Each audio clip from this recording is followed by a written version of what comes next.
care if you've been screaming what these bitches want all night. If you up, smash that like button. Welcome to Black and the Black Times Infinity. I'm your host, Cthulhu's Prodigy, coming to you live and direct from the stack. Smoke me out, fam, with all that dang shit on my left. Old ninja, the world old ninja.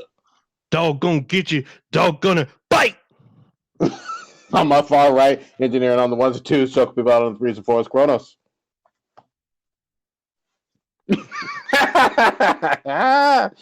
Oh, we doing it tonight. God damn. We will probably have Blue joining in a little bit late. Technical difficulties, maybe even Stitch, but we're going to rock it out for you tonight. Kronos, start us off with them stats.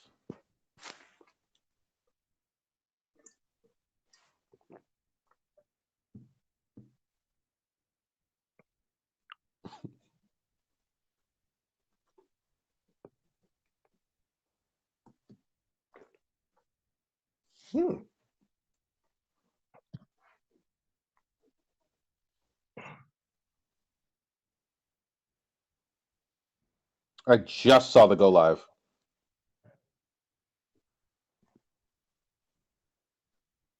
Mm-hmm.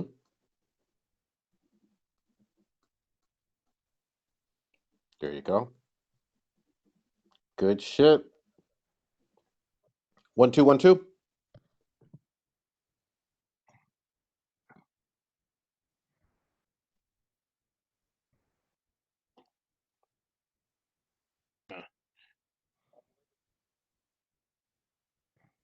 Okay. Okay. Yeah. We can start it up again, but we'll keep pushing forward until we know otherwise. Old Ninja, what you pouring out and for whom's to do this week? Let's see. We'll pour out some of this, some Old English 800. Partially because of one of our dearly departed. We're gonna start with Prince Philip, Duke of Edinburgh. Well, he's British and royalty. I'm only going to cover a thing. It's not like, it's not like he's Charles Manson. So, he was a member of the... talking about Prince, the prince that no one cares about. Blue sneaking up in here. It's Blue. Oh shit! I forgot my drink. Be right back. So I'm just gonna anyway.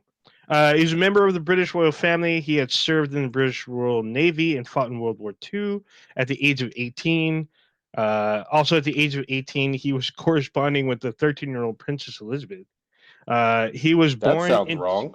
Yeah, he was born into a Greek and Danish royal families, but when he was 18 months old, his family was exiled from Greece, where he was born. After serving in the Navy and reaching the title of commander, he abandoned his Danish and Greek titles or surnames and adopted his maternal grandparents' surname of Mountbatten.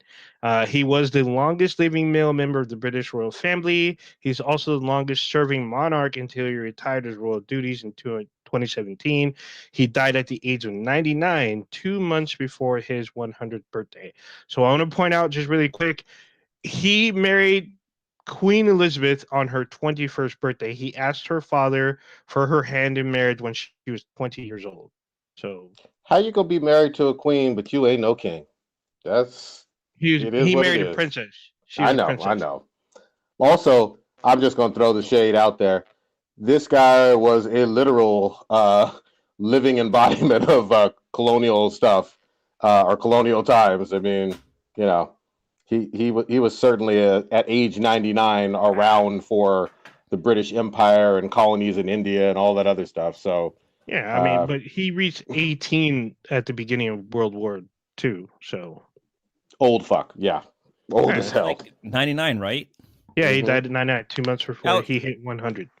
Computer tripping out. I was watching a Daily Show and they were talking about how, like, I guess it's like a tribe in like South Africa or India or something like that worships him as a god. What? Yeah, I don't know what the tribe is, but like they were talking about a Daily Show, and it's like, wow, these people. I feel bad for them. So you know what? Actually, after 2020, that's totally believable because there are people who treat Trump as a messiah. So totally believable. It's quite a few. I'm not surprised now. So you saying that, I was first as shocked, and I'm like, hold on, people are still kind of doing that now. So there you go. I wouldn't be Who else you surprised if got? there's like the first Church of Trump or some shit like that, like his Oh, school and his oh, other give fellow it businesses. give it another year or two. Give it another year or two. Just wait.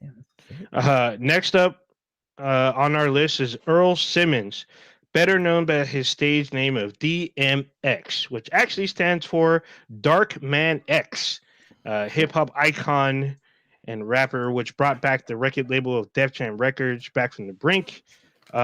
His first album was actually It's Dark and Hell is Hot back in 1998, which I didn't realize. But then he released his best-selling album, and then there was X like a year later.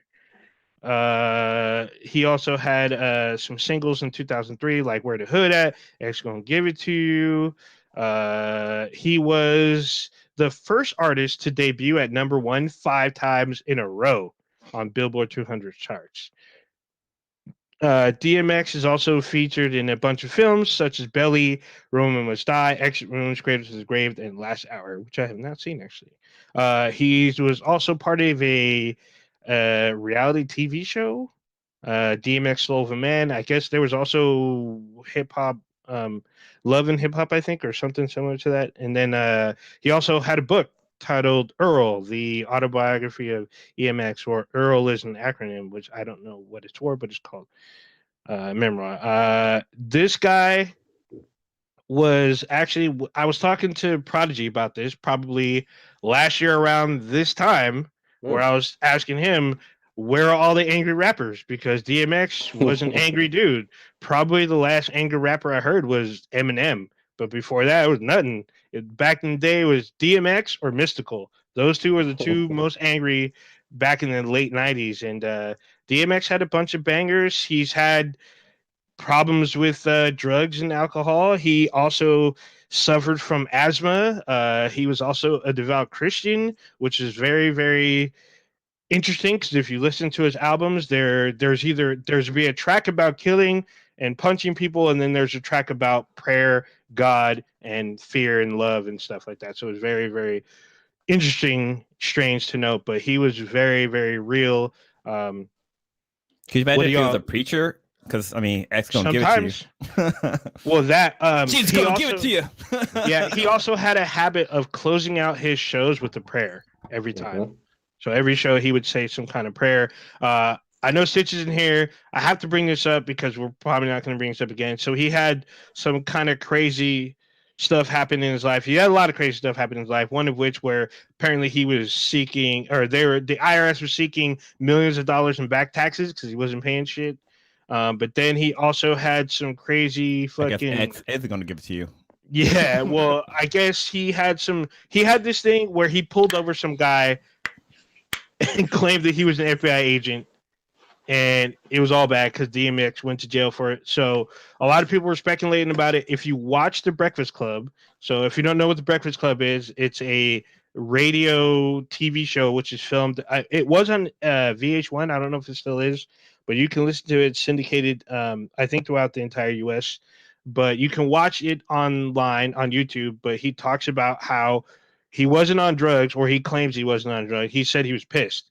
He was mad because some guy was making him late. So apparently he had a truck that had tinted windows all around, and he had like a police siren attached to his car. So he said he ran the siren, pulled the dude over, asked for his ID and everything, like pretended to be like, he claimed he was an FBI agent. I guess he was going to the airport. So airport security was like, hey, we need to get the cops here. And he told security that he was fucking law enforcement. He was FBI. So he ended up going to jail for all that shit. He was from, yeah. This dude had 4 felonies, living in Arizona, carrying his guns and stuff. It was just wild stuff, wild times. He passed away. Was it on the 9th, the same day as Prince Philip? It is still kind of. Yeah, he passed away. Pretty much due to a heart attack. It's speculation that his heart attack might have been drug induced, but he was in a coma for a few days and he passed away on the 9th as well. So RIP to DMX. X. You know what's crazy?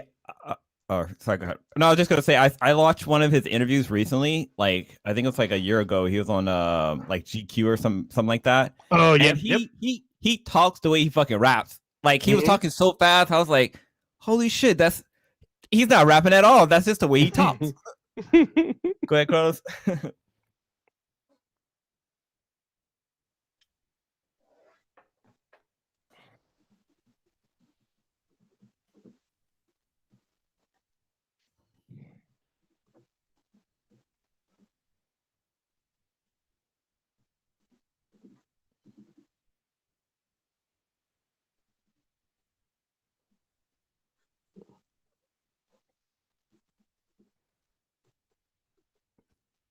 Hmm.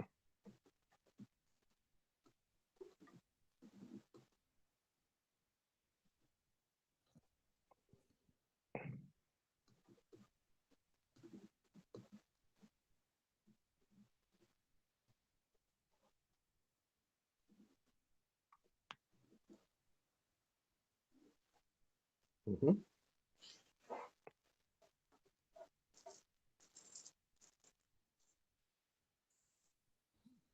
Mhm.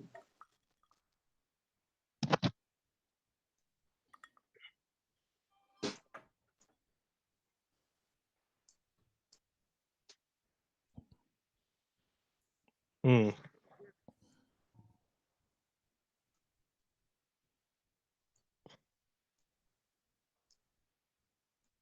Yeah, yeah, yep. It's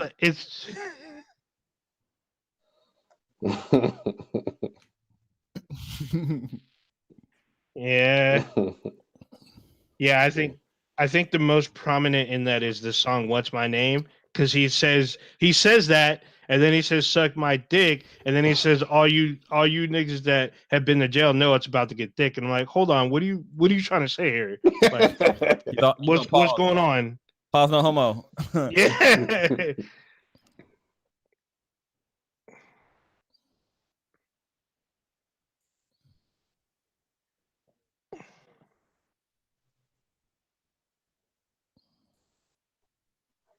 yeah.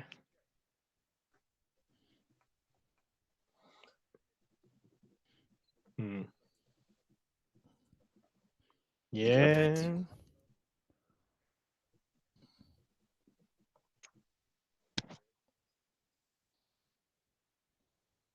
pretty Yep. much.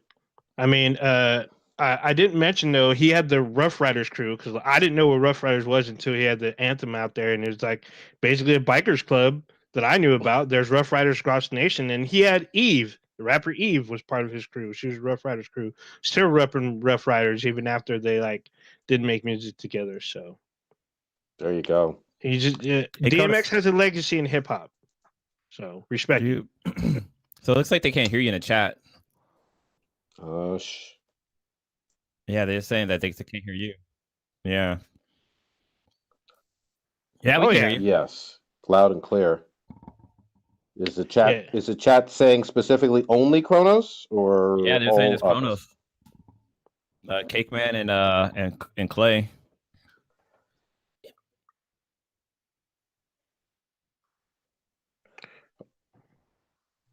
Okay. Do you want to work some of your magic or? Yeah, no worries. Hmm. Take So your time. it's crazy because like I forgot DMX like did a couple of movies and stuff too because he did that one. Was it Romeo Must Die? Was that the It one is he was Romeo. in? Yeah, I list all of his movies, man. Romeo. So it's funny because Romeo Must Die, Exit Wounds, and Cradle to the Grave feels like a trilogy, even though they're not connected. Yeah. All right, Three everybody in the separate chat, standalones. can you hear me now? You should be caught up in it here in a second, but you should be able to hear me now. Yeah, every now and again, software decides to just like forget all my settings. Yeah. And yeah, it happened. I did a whole podcast yesterday, 3.5 hours long. No audio was fucking recorded on the video side, so I had to like go back through on the because I double record things because this is not my first fucking rodeo. For real. And I had to like go back through and stitch it. So there we go. We're fixed. Damn, Very my camera's glitching out. It looks like I'm fucking not really. Whoa, that was fucking trippy as hell. Yeah, it's happening on my end too. It's like crazy. Yeah, ghost images and shit happening on my screen. Uh-oh. I was just gonna say one last quick thing about DMX, man. I had no idea he had 15 goddamn kids with 9 different women. Yeah, 9 different That women. is Yep. Also, no that surprise. is a shit ton of just unprotected fucking of all of these hoes.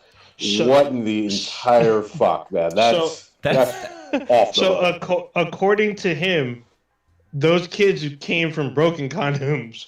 So he was out there. Like he was out there because he was. Let me tell you why that's bullshit. Hey, I've never He broken a was condom in my saying- entire goddamn life, much less 15. Well, Yeah, the right. one he has 4 or 5 with his first wife, but then he was running through groupies, so Yeah, I mean yeah, let's call it what it is, man. You like to go raw a whole lot with some of everybody.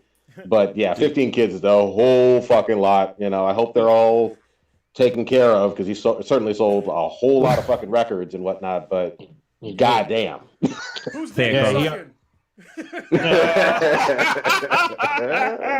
Dude, he's got that's all bad. he's got more kids than Eddie Murphy. Eddie Murphy's got 10 kids. Mhm. Yeah. He's got That's the quarter more than him, something like that. Third more. Looks like we're gonna have Stitch in here in a second. oh shit. We're like Voltron. Whoa. And Well, Forming up, coming together. He gave it to all of them, raw dog. Stitch, Stitch, you have no Shout audio out- or video, if you can hear us. Yeah. Oh yeah, you're on mute, Stitch. And no video. It's been a while since he's been here. Okay, Forgot there we go. how it all works. There we go. All right. Yeah, There we go. sorry. Currently outside right now or whatever because don't want to wake the kid. Oh, for sure. Get in here. We're talking about X for a hot more minute. Go ahead. Oh, geez. Yeah. RIP DMX. I don't know what was said, but I'm sure you guys covered a lot. But he was hip hop in the '90s in New York. He was that dude. I've heard a lot of people say like a lot of impactful statements about like DMX in terms of handling his substance abuse openly and talking about his interpersonal demons. I don't know about like all of his CDs, but he used to start most of his CDs with like a Lord's type prayer and stuff, and on like the first track, and then it was just nothing but energy. I would sort of compare him to just like, in terms of the energy that he brought when he was performing to kind of like Tupac, in terms of just like his maybe rage or whatever, but it wasn't just like all like anger, but it was just really passionate and his voice. And I was fortunate enough to see him in concert. He was actually the very first artist I saw in concert. It was like 1999. I saw DMX and Cash Money in Long Island, New York. Damn. And it was arena rap. Like the whole arena is just like throwing up the X and just going crazy. Like you saw in that video of like 1999 Woodstock, where the whole entire just field of people is just like having like mosh pits and all kinds of stuff. People really felt what like DMX was doing. And he really, he was just so, it's hard to explain like how impactful he was and how hot he was. Like I did a little bit of research like into like his record sales, and he was the first artist to go or to either reach #1 or debut at #1 on his first 5 albums. So Yeah. right off the bat, he was just insanely hot. The first 3 albums, I believe they sold like 5.9, 5 million, and like 4.8 million, like right off the bat, boom, boom, boom. And he was just, it was great. To preface how huge that is, this is during the fucking Napster era, all right? Yep. So his first album dropped in the heat of Napster, where like nobody was buying shit, and he still sold 5 million fucking albums. I mean, come on, man. People were getting mass computer viruses to get free music, and he was still selling fucking records. I'm just saying, that's fucking impressive. Yeah, and then especially because like he brought that whole like Rough Riders crew out and everything with with the R's on the chain, and then with Eve and the Locks, Drag On, like yeah, all those guys. It was such a treat to like go back and like listen to like all of his music, because I was like rediscovering stuff that like I forgot about when I would just like put on like a YouTube or a Spotify playlist of like DMX greatest hits, and it was stuff that like he wasn't like on. It wasn't on his actual album, but he would just like jump on somebody else's song, and I was just like, oh shit, this was a classic. I forgot about this. Like 24 Hours to Live with like the Locks and Mace was fucking awesome. Oh yeah. I want to mention something real quick. Rottweilers and pits. Like, this man obviously was a huge dog lover, and there are a lot of people who literally got dogs because of DMX. Like, no shade, no shame at all. Like, just fucking said, hey, X is into dogs. I need to fucking get a rot or a pit or something. And a lot of those dogs found homes because of fucking DMX, literally. So yeah, DMX was adopting dogs, taking care of them. He took care of them like better than he treated some of the people in his group, probably. I wouldn't be surprised. Also, you probably mentioned he was in several movies with like Aaliyah, we did that. Yep. Yeah, we did that. Yeah, so he was all over the place. So it sucks that he's no longer with us and everything, but especially those that really followed hip hop and lived during that time. I mean, you remember DMX and his songs and just what he did and his energy. So it's good that he's at peace now, hopefully, because it seemed like he had a lot of internal demons going on throughout his entire life, even after his career, when his career was at its peak. He still seemed to be going through a lot. So hopefully he's at peace. Yeah, it's crazy. It's funny to me because back in '99, that's when like Limp Bizkit was everywhere, and he has a track with Limp Bizkit. There's actually a remix, the Rollin' remix. They call it the Urban Assault remix. It had Redman, Method Man, and DMX. He dropped some pretty hardcore stuff on there. He's only in it for like maybe a minute, but it's actually pretty sick. So, public service announcement. Anthony Mackie, stay the fuck away from this biopic whenever it happens. You can't do it. You can't do it, Falcon. I'm not letting you. Get the fuck out of here. Didn't he play Tupac in a movie? I think he might have. Yeah, he played Tupac in the Biggie movie where he got shot. Well, remember when what's that guy's name? Flex? Where he played fucking Michael Jackson? Oh, I know who you're talking about. Remember the comedian? I think it was Flex. What was his name? Yeah, something like that. Yeah, he played Michael Jackson. That shit was fucking horrible. That shit was really, really bad. I mean, he pulled it off, but it was really, really bad. Oh shit! All right, we got through the RIPS, man. We want to get into some real stuff, or we got some fun stuff. What would you guys like to start off the goddamn show with? It's been a depressing week, but yeah. I gotta start with the question. I got a question for Pranish. Yeah. So you have not heard the term when you were young, or the question, I'm sorry. No one's asked you when you were younger that you're in the wrong neighborhood? Has no one come to you with that when you're roaming around, walking around with friends or whatnot, or even in a store and someone say, hey, you're in the wrong neighborhood? Not that I can remember. No. Okay. But I also lived in like diverse neighborhoods for like the vast majority of my life. And all the neighborhoods that I went to were also diverse. So, but you've probably traveled more than everyone on the podcast. I don't want to say for certain. Yeah, but so when you're a lot of my traveling was international, or I went to cities. Like I didn't visit neighborhoods. I would go into a city and fix SAN equipment, storage area network equipment, or install some shit. Then when I travel internationally, they just see you as an American. They don't see you as an African American. So that they're racist against you. It's not racism against you. It's more of they don't like America against you. So they don't see your skin tone per se. They just don't like you because you're American. So it's a different sort of I don't fucking like you. Yeah.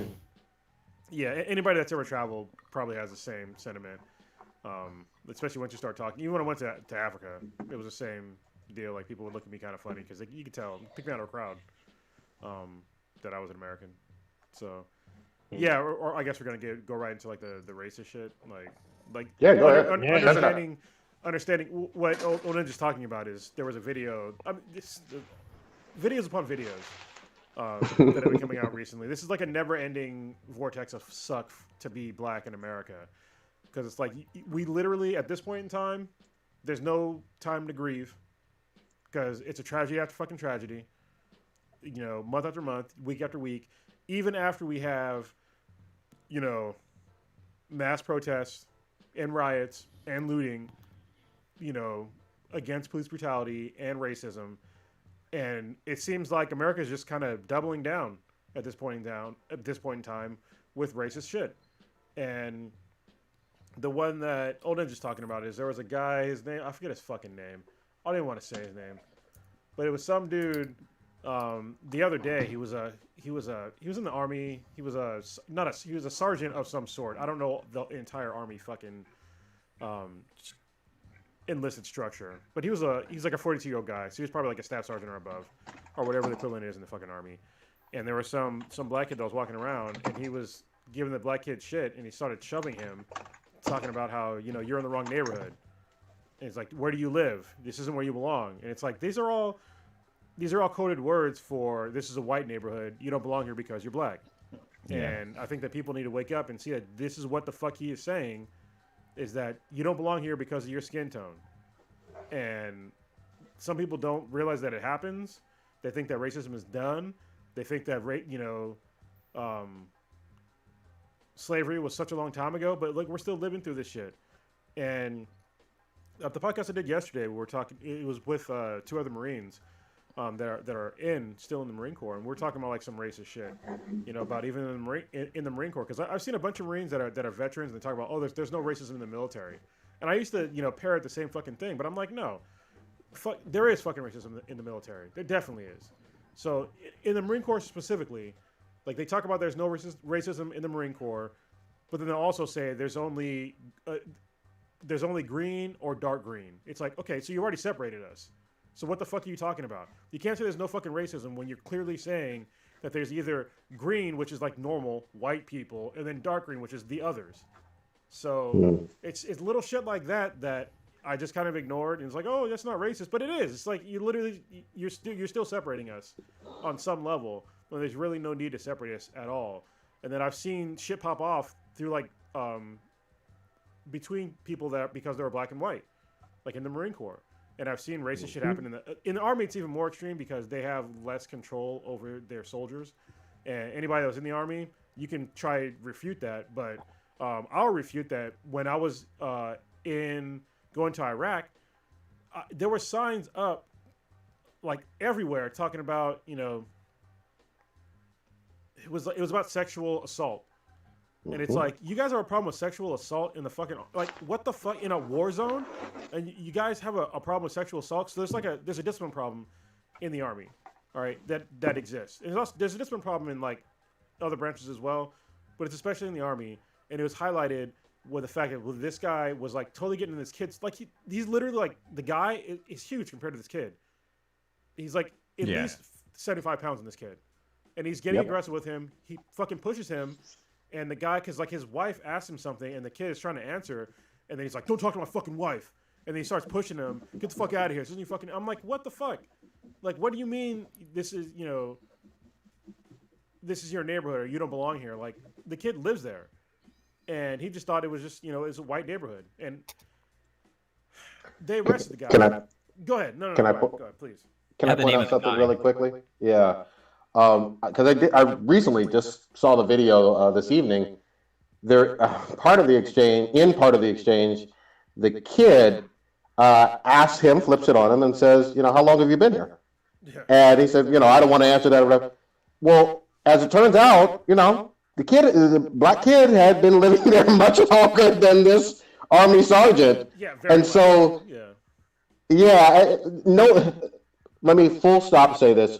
There's never any reason to put your hands on some kid for doing nothing to your property, nothing to your person, literally just walking. You're not defending yourself from anything. You're just assaulting some kid. That's it. And the kid's name was DeAndre. Yeah. Yeah. That's how you What was pronounce the it? guy's name? I mean- something Penrod or Penn something. It's I want to say Sergeant, but it's Sergeant Jonathan Pentland. Yeah, fuck him and his couch. Jonathan? Yeah, something like that. Yeah, just the piece of shit. Like, you know, I don't understand like the mindset of these racist motherfuckers. Like, to him get so aggressive with like a kid. I don't know how old the guy was, but he looks like a fucking kid. Like, if he's fucking 25 years old, he looks like he's fucking like 16 maybe. Like, seriously. Yeah, high school. Yeah, and He looks high school. And it gets so aggressive. I mean, I can understand if somebody is like literally on your property. Yeah, get him off your property. Like, you have a right to do so. But the kid is literally on the sidewalk. He never stepped foot even on the guy's fucking grass.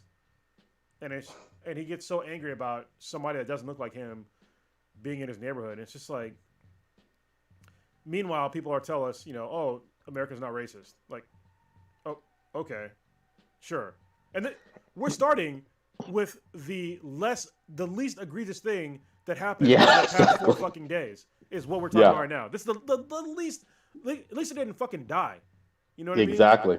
So exactly. This one gave. Sorry, just to jump in. This one, I'm glad it didn't end like the Aubrey one, where the guy was literally just jogging in Georgia, and and gets assassinated for jogging and doing absolutely nothing. But I will say this too: being aggressive and assaulting people, black kids, and being bold enough to do it on camera. You know what I mean? Like, he knew he was being filmed. He didn't give a single fuck, you know, with this kid. Go ahead, old ninja. Sorry.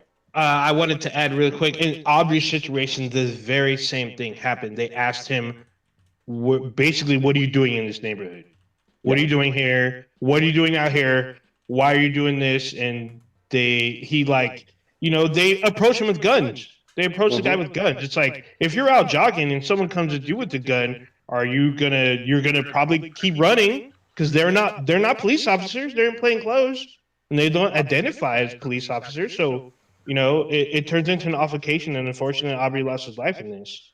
So the OG case in this is obviously the Trayvon Martin case. I mean, this is extremely similar in many ways, where you have somebody who just thinks that somebody doesn't fit the description of who belongs in that neighborhood, and they feel self-entitled. I mean, Zimmerman, I guess, was on some sort of neighborhood watch bullshit, but this guy who thought he was fucking John Walker thought he could just go up and put his hands on the kid because you need to answer my questions, and I don't like the way you're talking or looking at my wife and stuff. It was highly some crazy, like, Jim Crow South type fucking Emmett Till, like, just, it brought you back to like the 1950s on some shit when you're watching it, and it's just like, it was just disgusting and like angry to watch.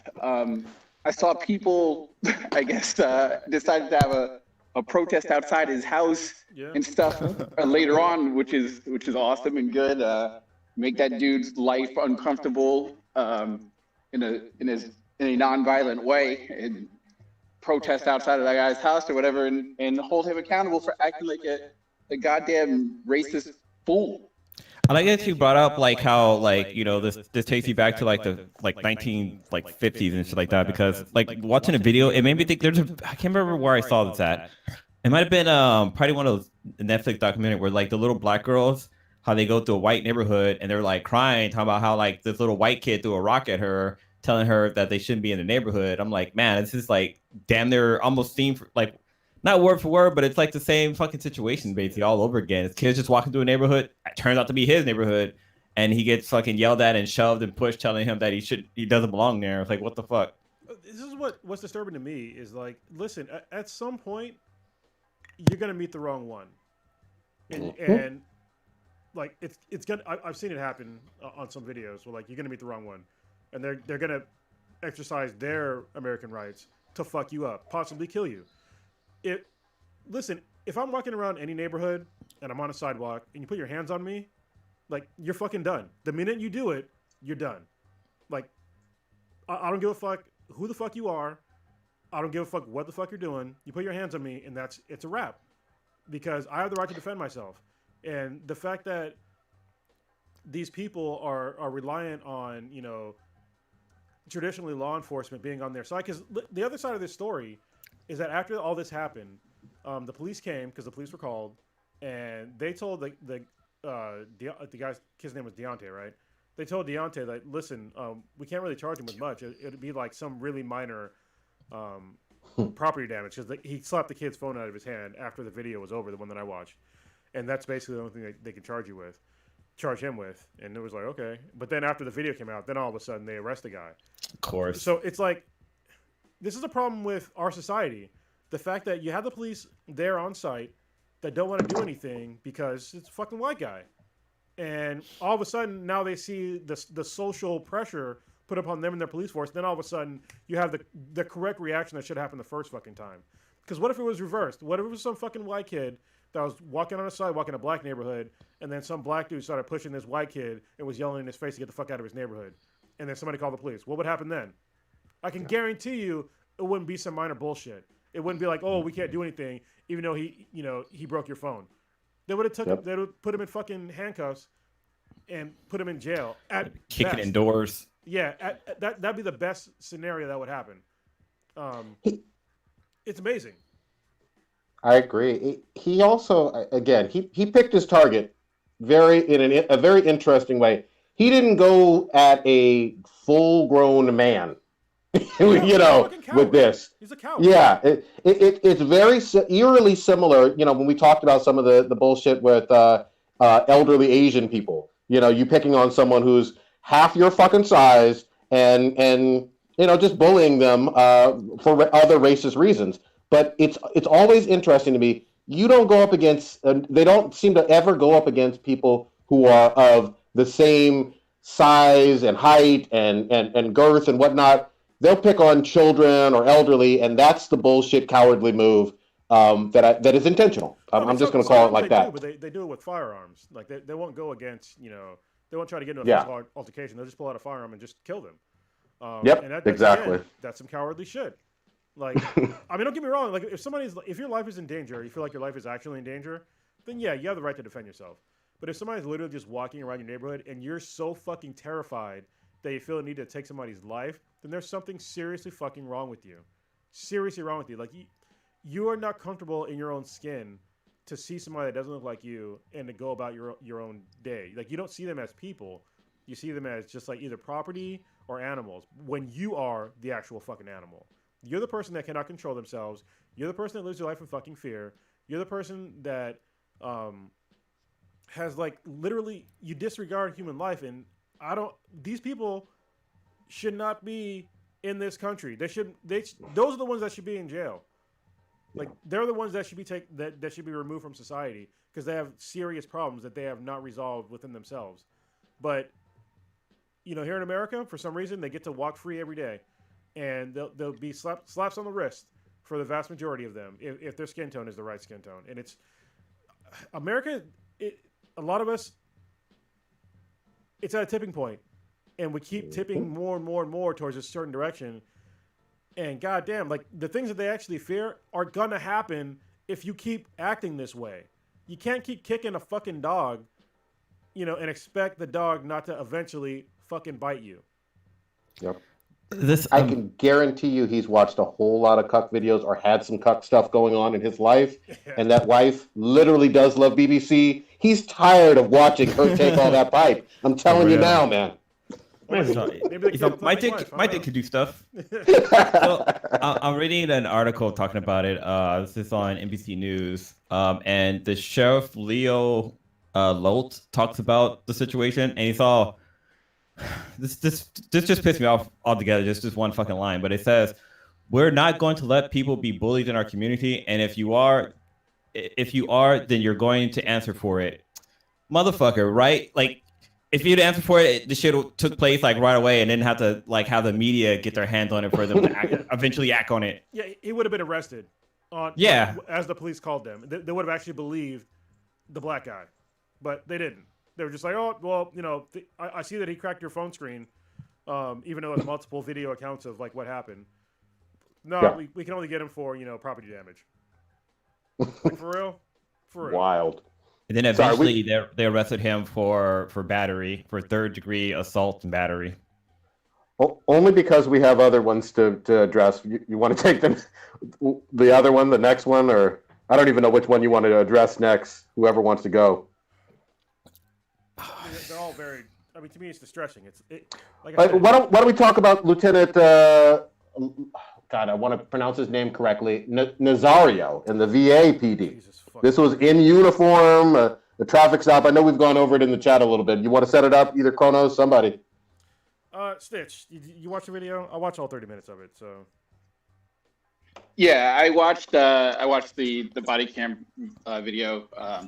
I guess apparently there was a traffic stop that took place in Virginia. I don't remember what city or whatever, but first of all, it's really awesome that the video that I saw that has both the Nazario's cell phone with the body camera also of the officers, so it like matches up from like.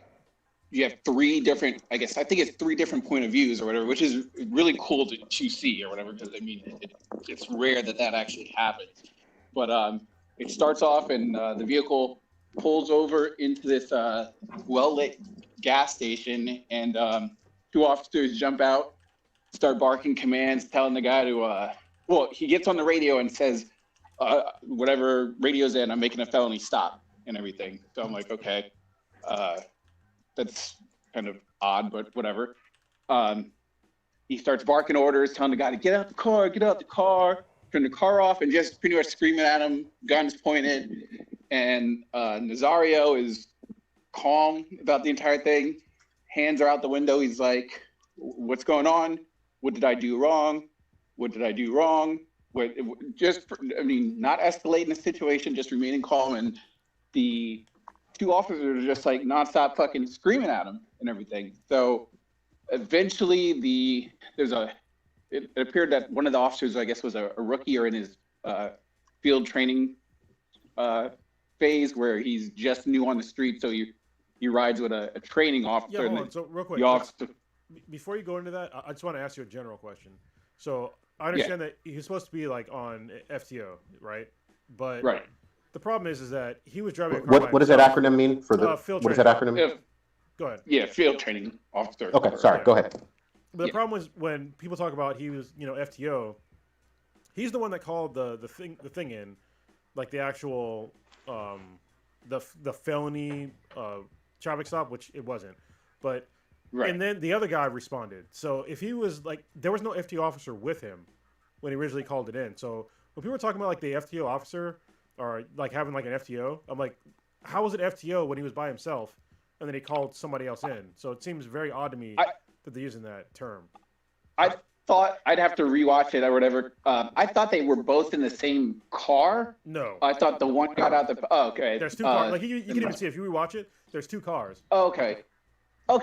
That is kind of weird. That could that's odd and everything. But yeah, he does call out a felony stop, which. I thought immediately was really odd right off the bat, and we talked about what a felony stop is in terms of like it heightens the response and the aggressiveness of what's going on in the vehicle. But in order to have a felony stop, you have to have a felony. That's the first word in the fucking term, felony stop. I know one thing I saw in the video is that the guy who was getting pulled over, I can't think of his name, like. He was originally being pulled over, I believe, like on the freeway, and he turned on his hazards. This is something I do all the fucking time whenever I get pulled over, and if I'm in like a sketchy area, I'll pull over and try to find a well-lit area so that, for the cop safety and for my own safety, because like back in like, I don't know, it was like the 90s or something like that, people were fake being cops and they were like robbing people and stuff like that. So a lot of people would go to like well-lit areas before pulling over. So I understand why he did that. Yeah, that's totally normal. I guess it was reported, and I did not see how long. I guess they were trying to pull him over. How long he was searching for the spot and everything. That I didn't see that video, but it still doesn't really factor in they said it was the whole thing really plays out. Yeah, they said it was a little over a minute, like less than 2 minutes. But the thing was that he had his hazards on, so obviously the guy he was complying with. Hey, I see you. You're pulling me over. I recognize you're pulling me over. Put my hazards on so I can find a spot. Like, it seems, unless the guy didn't even just totally ignore the cops, which obviously he didn't, because everybody said that, he had his hazards on and he was just trying to find a spot. But it's like, you shouldn't feel the need. Like, so if an officer is going to pull me over on the freeway and there's a stop coming up, I would much rather pull off on like an actual exit, to like get pulled over than like pull over on the fucking freeway.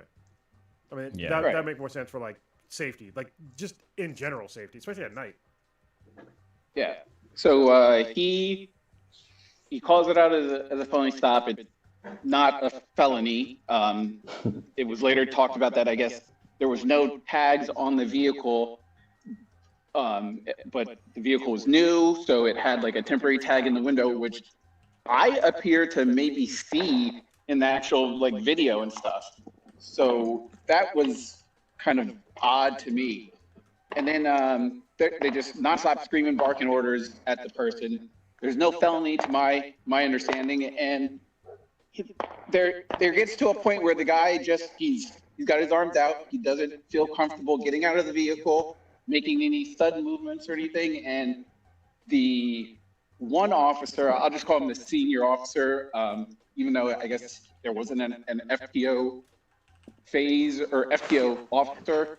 But the senior one, he starts just going wild and talking like a crazy ass fucking cowboy, and talking about, if you don't get out the car, you're gonna ride the lightning, and the guy says, I'm scared, and he's like, well, you should be, and I'm just like, wildly reckless and just unprofessional and just horrible sounding, looks bad and everything. And the only correction that I have on some stuff is that some people were referring to as like riding the lightning is some sort of old school way of saying like you're going to get the electric chair when it's not. It means it means you're going to get tased and everything.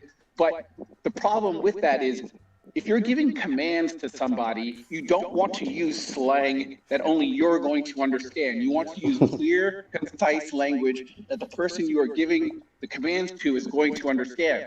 If I wanted you to get out of the car or something, or tell you I'm going to arrest you, I wouldn't start just citing the penal code number saying, I'm going to 270, you're going to be 273.5, you're going to be 273.5. And I'm like, what the fuck's a 273.5? Like that doesn't mean anything to me. So for him to like say all this crazy reckless stuff is just like unprofessional, and you're not communicating effectively. You're really not communicating with the person at all. It's like you're speaking fucking Spanish to somebody that doesn't speak Spanish. I mean, it doesn't make sense. Then the older officer pulls out his pepper spray, sprays him, and everything, and I'm just like, oh fucking god. Like, before this even happens, let me just rewind a little bit, because there was something that bothered me throughout the whole interaction. All right, as a Marine. So the Army officer, he's a second lieutenant. He's a new guy in the Army, right? Second lieutenant is basically a fucking boot. Like, he's super new in the Army. And so the guy says, I'm active duty, I'm serving my country, and this is how you treat me. And then the asshole, Gutierrez, I think that's the officer's name, former officer, that guy. He was like, oh, I'm a veteran. I was a corporal. I'm a corporal. I'm a Marine, and I know how to comply with commands. I'm like, okay, so you're a Marine. You're pulling over somebody else that is in the military. You can tell that by what the fuck he's wearing and what he just said. And you still don't give a fuck. Nope. You still don't give a fuck. You still want to treat him like he's not a human being. You don't want to listen. You don't want to actually answer his fucking questions like, why am I getting pulled over? It's a very simple. They could have stopped the entire escalation by just saying, hey, we couldn't see the tags on your car. It's that fucking simple. Then he could have just said, hey, like, look in the back window. Super easy. But instead, we have this, typical scenario. Not typical. It is a not uncommon scenario of police officers escalating situations for no fucking reason, because they think that they have all this power to be above the law and their actual station. But it's within a civilian's rights to understand what law they have broken. Like, from the get-go. And for you to like not answer that is fucking ridiculous. Yeah, it's simple communication. And then from like a tactical point, okay, you are about 5 to 7 feet from the vehicle, and you're screaming out this command that is not being followed according to how you perceive it. His hands are out the window, and it's like, okay, that's not working, so go get the guy or whatever. Like I'm just like I'm like in my brain from like when I was in the like academy and shit. I'm just like, okay, I can hear my fucking instructor saying, okay, Stitch, that's not working. What are you going to do or whatever? And they just freeze up and they don't even know what to fucking do except just scream, and then he grabs pepper spray, like grab his hand and open the door and pull him out the car. If there is that need to do that, which obviously it doesn't seem that there was, but what is you have to grab this dude and get him out of the car to begin with? He's not being aggressive in terms of his resistance. He's just being passively resistant, which means he's just, for sort of layman terms, he's being stubborn. If you were talking about like the scale of resistance that the person is using. That's a funny way. Sorry, that's a funny way of saying uppity. Unfortunately.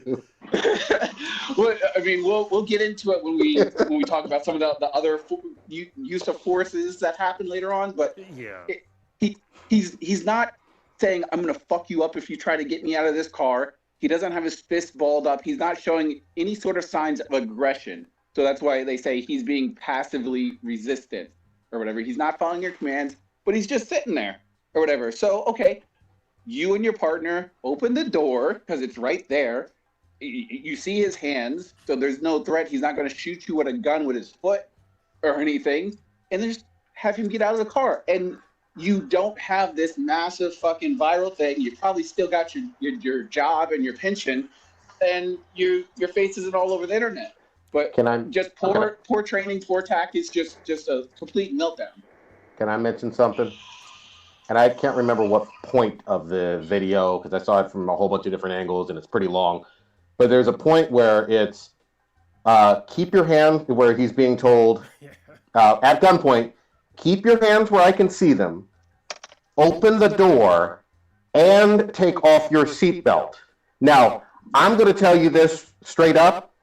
If you're getting all three of those commands, one of them will be violated and you're already at gunpoint. I would be scared as shit and just sit there frozen with my hands completely up because if you're going to take off your seatbelt, that means putting your hands in a hidden place in the vehicle where they are not as easily visible. If you're talking about opening the car door from inside, your hands are also not visible.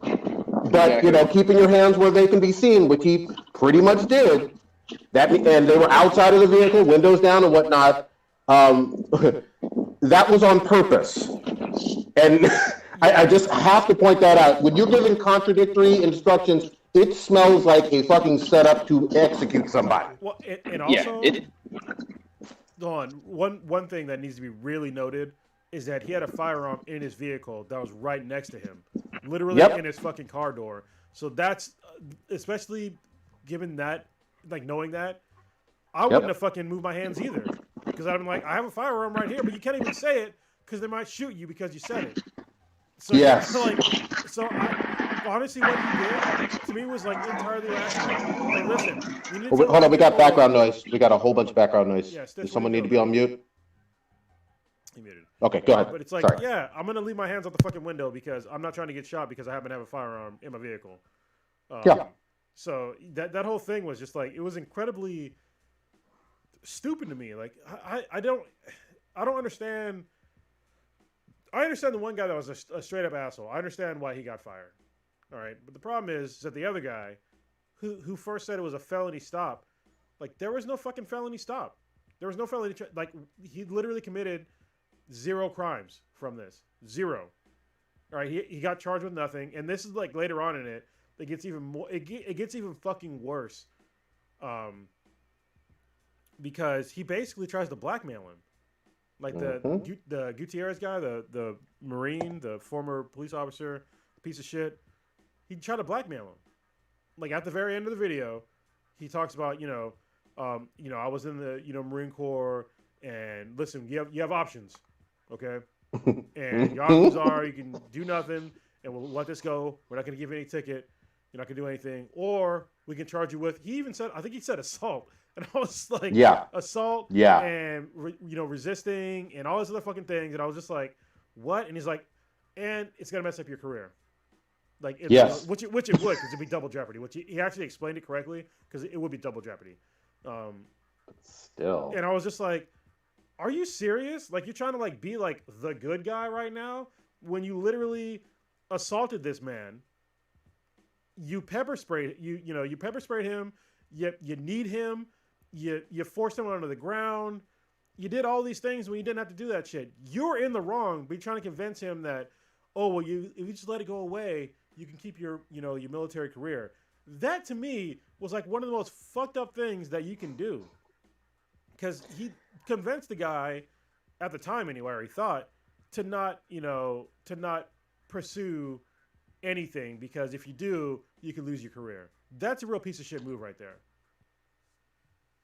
I'm with you. To me, this was also one of those things where you have America's feelings about law enforcement and America's love for the troops, in a lot of ways, battling it out against racism and police profiling and unnecessary police brutality, all in the same incident, which is wild. And for anybody to overtly defend this, at least the pepper spraying officer, probably both, it is wild to me, especially given the uniform and everything we've seen. Like, how in the fuck was this anything close to respect the troops or, thank you for your service friendly? Like, you can't.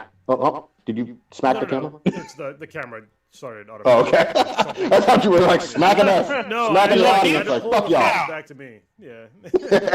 Sorry. Bam! Bam! Facts, bitch. Facts. It's only funny if you're watching the video. If you're listening to this, you have no context of what we're talking about. Yeah, exactly. Anyway, I think there was one final one, right? Or no? Yeah, there was. Yeah. Jesus Christ. We're escalating the bullshit. And this is the most fucked up one. So Stitch, go ahead and take it away. It was a 3-course meal, pretty much of. Damn it. Racism. This is what we're gonna call this. 3-course. God racism. dang. So now let's travel to Brooklyn Center, Minneapolis. Brooklyn Center, Minnesota. Sorry, Minnesota. double city. Yeah, which I didn't know fucking existed or whatever. But apparently, we're going to go to a traffic stop where I cannot remember the guy's name off the top of my head, but a young black male, 20 years old, is pulled over for expired tag on his registration, and also the chief said that he had a dangly air freshener on his fucking rear view. His name was Dante as well. Wright. His name was Dante Wright. Dante Wright, yeah. I guess after they made contact with the driver, they found out that he had a warrant, unknown what the warrant is for. They haven't really said. Oh, sorry. Probably being outside. It was attempted robbery is what I read. I don't know if it's still true. But I read it was I have no idea, and who knows? I didn't know what was true or what wasn't true, and where the info was coming from. If it was just people on that time of the discussion trying to dig into the guy's past and just say he was a thug and all kinds of whatever. But there's 3 officers. They go to approach the vehicle to make an arrest for this warrant. You have 2 male officers, white male, black male, and then a female officer approach the vehicle. The officer tells him he has a warrant, has him get out of the car, starts to place him in handcuffs, has his hands behind his back, and then as he starts to try to cuff him, he resists, pulls away, and tries to get back in the car. The female officer who is on the driver's side of the vehicle, who's not fucking paying attention to anything going on at the time, jumps into the hand fighting, as I call it, and everything, and pulls out her firearm and starts yelling taser, taser, taser, while this hand jostling is going on. Kim Potter. Kim Potter fires a shot into the vehicle at the guy, hits him, says shit, and the guy drives away. Both their partners look at her like she's a fucking idiot, and the DeAndre ends up dying shortly thereafter, down the road and everything, and we have fucking all hell is broken loose again. In Soda. Do you guys say why he was stopped? Yeah, for the expired tag, and then the air freshener thing they cited during the press conference. Before we get into the shit show, I will say the thing I do give this department a little bit of credit on is that they released this video damn near immediately. When it used to be, when stuff like this happened, we would not see about it. We would just hear that there was an officer-involved shooting, somebody got shot, and there would just be word of mouth in terms of what happened. So it is, in a small way, a slight silver lining that these departments are being held accountable in giving the public the video immediately and showing what happened. So I will say I'm happy that is starting to be more of a trend with these incidents. I don't remember if the Floyd shooting happened, if we got that video like that day or within a 24-hour time period, but it was relatively it wasn't a long time. It was within a week and we got that video. I mean, it wasn't like. Hold on, man. I was going to say. We had the cell phone videos way faster than a week. Yeah. That's exactly. So it could have been immediate. Yeah.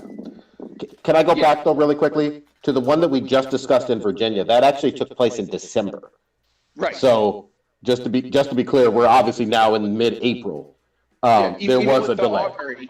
Even with the Ahmaud Arbery thing, that happened. We didn't find out about that till like May, and that death didn't happen till that death happened, I think, in like January. So we're talking about like 5 months where shit was going down. The police had this evidence, and it took the lawyer to like leak this information out. Yep. But back on the bullshit aspect of it, this is, for those that know the history, this is like the Oscar Grant Fruitvale Station incident with BART PD officer Meserly, who on New Year's Day or New Year's Eve, I guess it was New Year's Day because it was after midnight on 2009, there was a fight that took place on BART. They responded, pulled Oscar Grant off the car, the BART car and everything, and then while he was on the ground, and Oscar Grant was, I believe he was technically cuffed. Yeah, he was. He was like, he was rolling around, kind of whatever, just technically resisting or whatever. And the guy pulled out what he thought was his taser, pulled out his gun, and ended up shooting him in front of an entire BART car full of fucking people in Oakland. So that's what the whole Fruitvale Station movie is about. So you had an incident similar to that happen here in Minnesota. Yeah, this shit is so insane to me. So mistaking your actual service pistol for a taser is so ridiculous to me because they feel nothing alike. A handgun is far heavier than any fucking taser that I can think of. Stitch, you can correct me if I'm wrong, but like the actual weight is fucking way different. And the color's different. It should be on a different side. You have to never mind, you have to fucking pull the safety off this motherfucker because when you pull a fucking firearm off of you, it should be on safe still. So when you pull it out, you have to take it off fucking safe and then point and then shoot. So there's like so many things that have been fucked up in that whole situation to where I'm not buying the whole. Like, I understand that she said taser, taser, taser, but in her, muscle memory, she went through all these things and fired a handgun. But there's so many things that you can feel with a handgun that is not a fucking taser. So yeah, I don't feel bad that this person is going to hopefully serve time for killing somebody. I understand that if it really was an accident, that it's an accident, but somebody lost their fucking life because of your goddamn accident, okay? And also, when I watched the video, there are two officers that are physically in contact with this person. Physically in contact with this person, all right? This person is not a huge guy. Like, he's like a skinny-looking kid. He's not big. He's not overimposing. The officer, the female that shot the kid, had her arm through his arm, and the other officer was directly behind him, and all of a sudden they lost control. I'm like, what the? How do you lose control of somebody when you have two physical bodies on this fucking dude? Two bodies on this dude. You can't physically control somebody? Like, seriously. And the fact that he's trying to get away, it's like, yeah, I guess tasing is an option, but you could have, like, actually physically controlled him. The fact that they pulled him out of the car and were trying to handcuff him right next to, like, as the door was open, as a Marine, that seems so fucking stupid to me. Because obviously he can get back in the fucking car, which is what he did.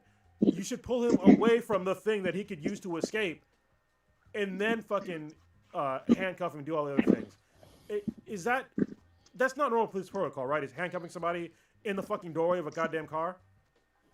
The tactics on this were just like a Sunday full of just do not do that, do not do that. You're not supposed to do that. What the fuck are you doing? It was an entire shit show. They got the guy out of the vehicle and everything, and I assumed it was just him because at first I was confused why one officer was on the other side of the vehicle. No, there was someone else in the car too. Oh, there was. Okay. Yeah. So I think a girlfriend or something. Yeah. Okay. So they get him out of the car and everything. Yeah, you don't want to do that right in the doorway and everything. You want to walk him back to the rear of his vehicle or to your patrol vehicle and then handcuff him there to prevent him from hopping back in the car and trying to drive away. The Potter chick, she's supposed to be the cover officer. She's supposed 26 to. years, right? What's that? She was A 26 veteran years. of 26 years. Yeah. She was not mentally prepared for. She was out to lunch mentally the entire fucking thing. She was not like, okay, we're going to go arrest this kid right now because he has a warrant. There's no surprise in what it is that you're about to do. So you need to be laser focused on what could happen in this situation. And I was telling Lilo about this. And Prodigy, you've played baseball before. When you're playing baseball, as little as Little League, you are taught to think, if the ball is hit to me, what am I going to do?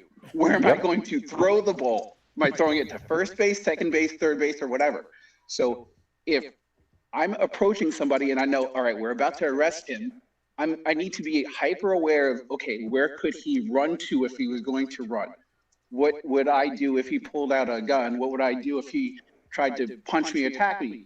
She was not prepared for any of that. And when he started to fight being resisted, she had a mental breakdown of the entire situation, the possible threat level, what was going on, which was minimal. And she just went to, and then also having the breakdown of, I don't know where my equipment is on my fucking belt.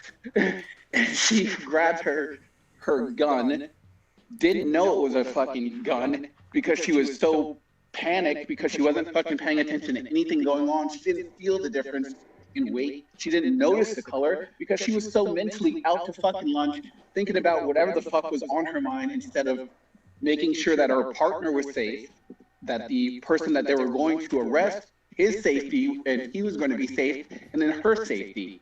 And then as it progressed and because when he starts to kind of like wiggle a little bit, she puts this like little soft touch like on the guy's arm. I'm like, what? Like she's not even doing anything at this point.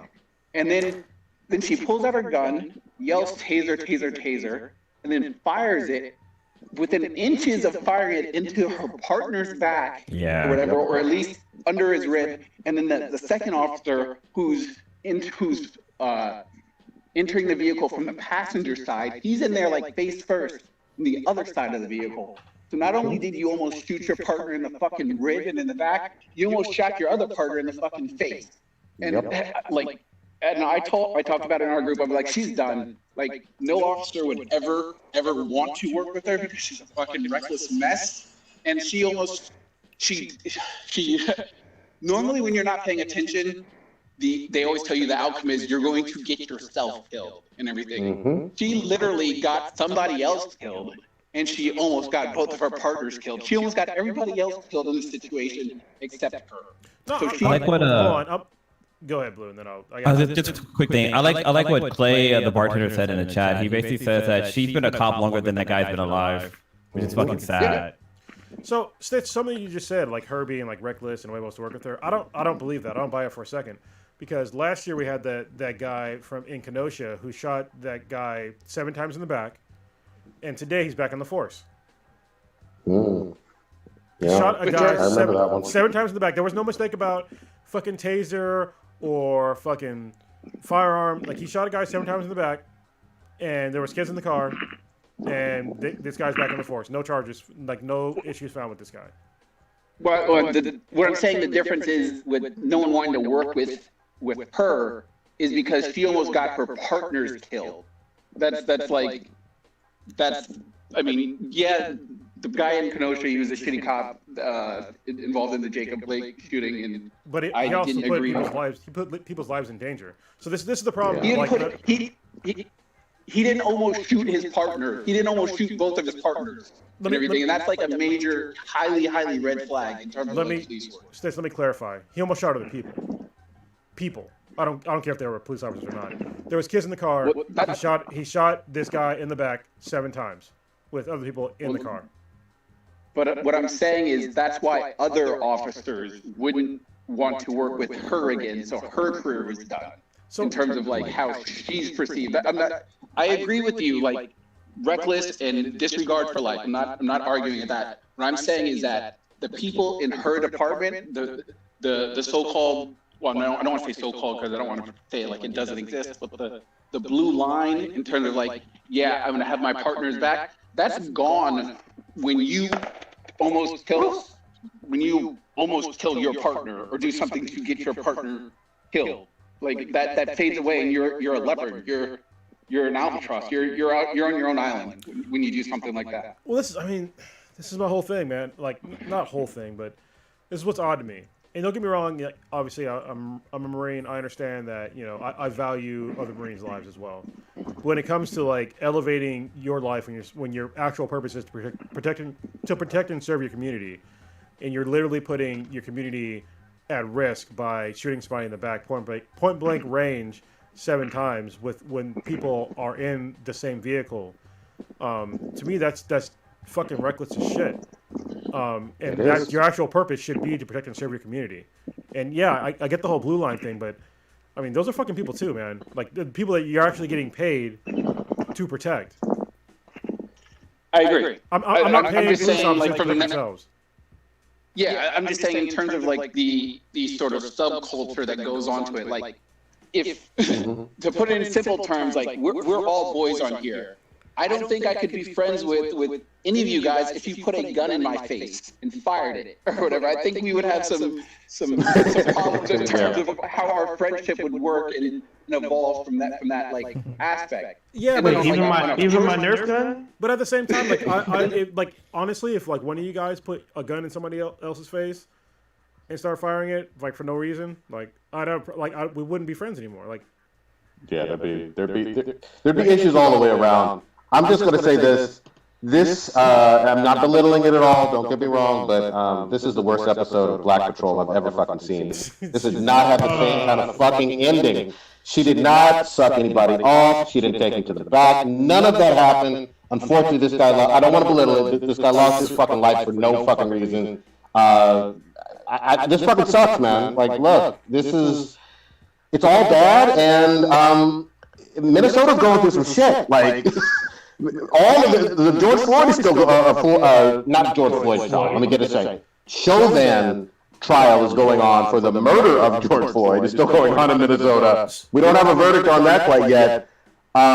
There's been way too many incidents going on in Minnesota. Too many black men calling it exactly what it is, just losing their lives over absolutely fucking nothing. Well, I mean, it's not even just in Minnesota. I mean, we just gave other instances that were not in Minnesota. One was in South Carolina. The other one was in Virginia. Yeah, it's just like, and we still get people that don't believe that racism is alive in America. It's just like, dude, like, if you don't see it now, I hope someday you do, so you can correct yourself and like really pay attention, like how the fuck you're treating people.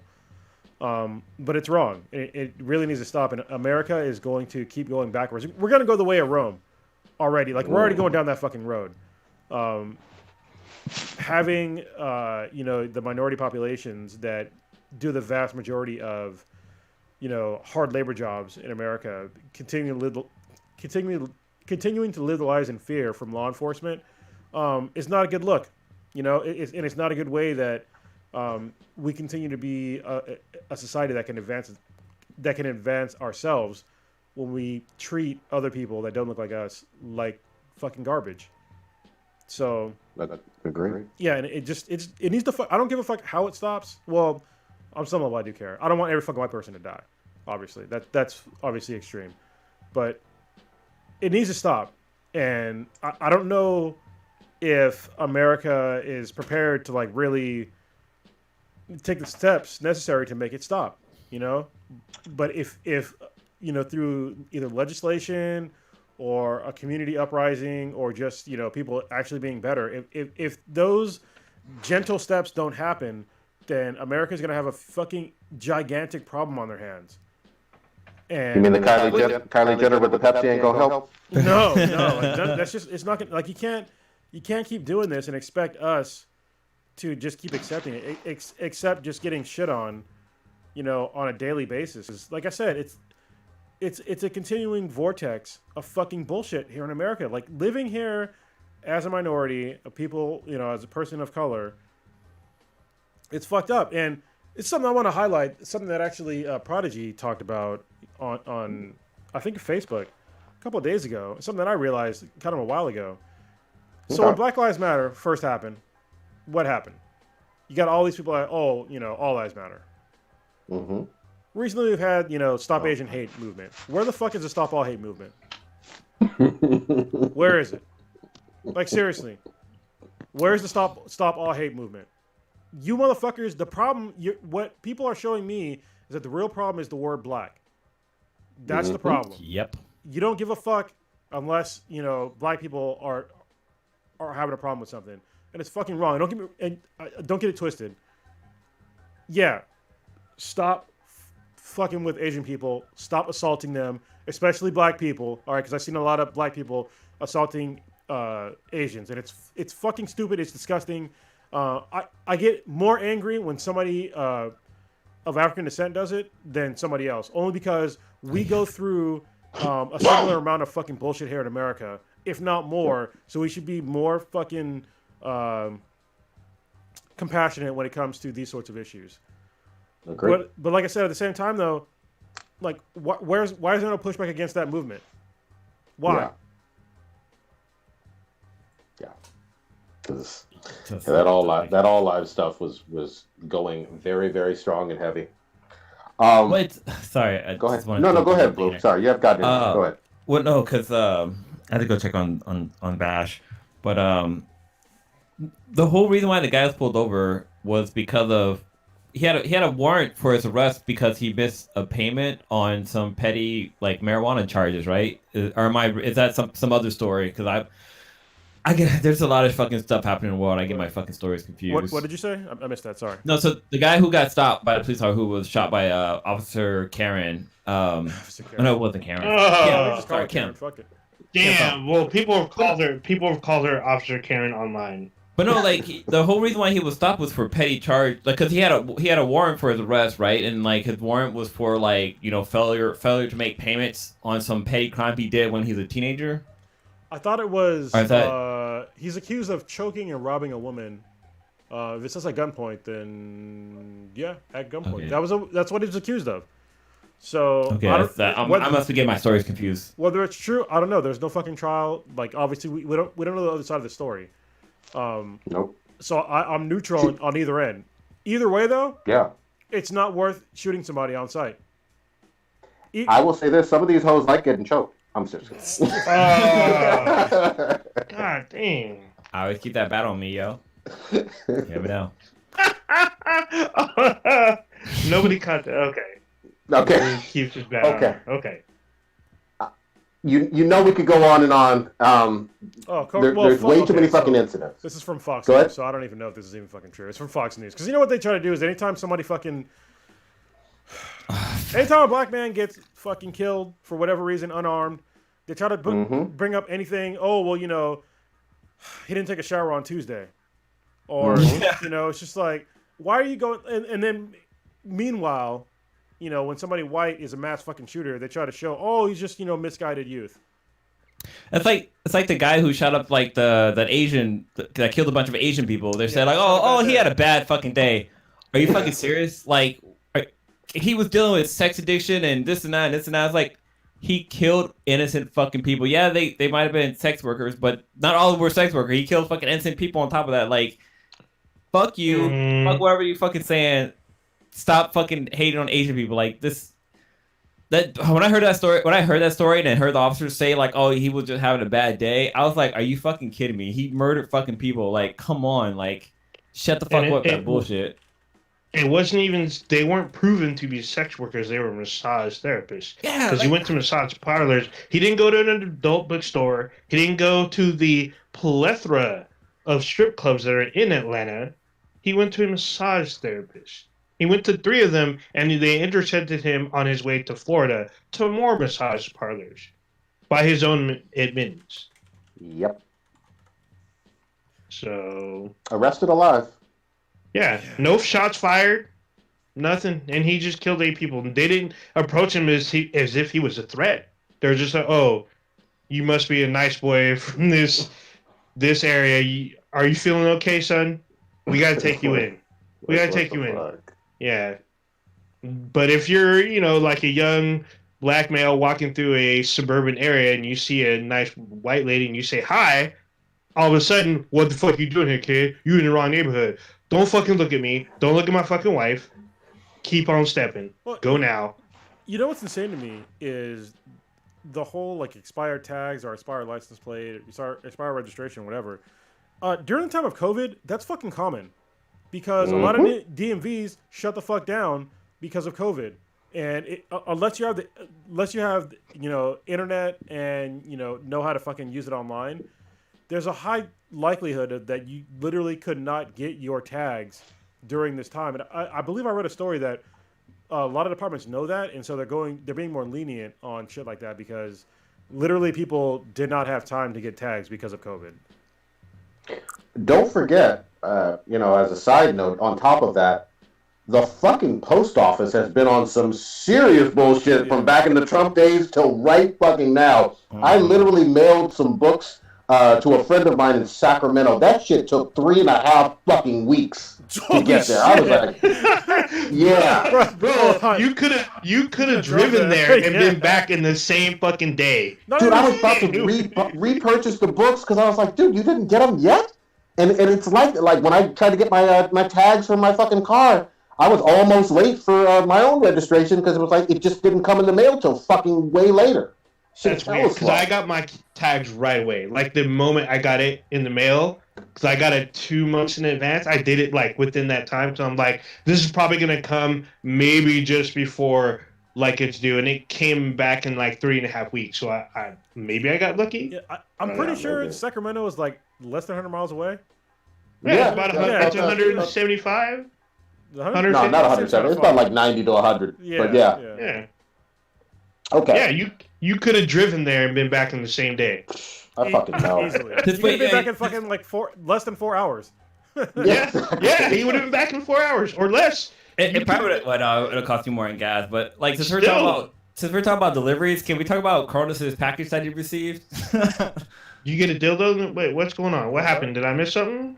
Wait, what did you receive a package and like the box was damn near torn to shit? Jesus Christ. Yeah, it was fucked up because it was like full of like food shit. And Oh shit! like, so it was literally full of food, and the box was so damaged they literally taped it back together and had the audacity to still deliver it to me. Shit's all fucking crushed inside. Cookie fucking thing is all fucking destroyed. There's bits of fucking everything in the fucking box. I'm just, why wouldn't you just send it back? Like, oh, you know what? This package is fucked up. It looks like it got ran over, legit ran over, and they still delivered it to me taped up. How fucking dare you? Here you go. When I saw that shit, I was fucking just dying laughing. It makes me think of all the fucking videos I've seen of like FedEx or UPS drivers just fucking booting their fucking packages on somebody's fucking lawn.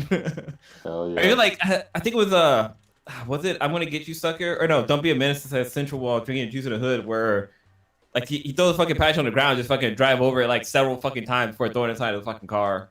Yep. Movie. Let's switch it up a little bit. We got to get to some fun stuff. Yeah. Stitch, you still with us, right? Nah, he dropped off. Oh, we did drop off. Okay. Goddamn, I waited over 2 weeks now. Everybody saw this Zilla versus Kong, right? I haven't watched it yet. What? I'm sorry. What was that, Blue? I'm behind. I haven't had a chance to watch because I want to watch it with Fuck your feeling. You gonna get this spoiled today? I done waited 2 weeks. Goddamn it. You can go into it because I was gonna watch it because the Swedish and I we started watching it and we're like, dude, I don't understand what the fuck's going on. So we went back and watched the first 3 movies and they were actually really fucking good. But I mean, I can go into it because I mean, I already know what I basically. It's been 2 weeks and it's been spoiled for me already. I know who wins. To me, this is one of my favorite ones. Olden, did you want to set it up real quick? No, you're more hyped about it this week than I kind of died down. But go ahead. I was so fucking hyped about this. This is the Thriller in Manila. This is like this big fucking fight. Obviously, we got Godzilla from all of his prior movies. Most recently, the 2014 and the King of the Monsters, and then we got Kong from Skull Island. Although he's mutated and probably gotten a little fucking bigger. In this one, I don't even know the name of the director. Maybe you can pull that up while I'm chatting about it. In this one, it's mostly a fucking King Kong movie.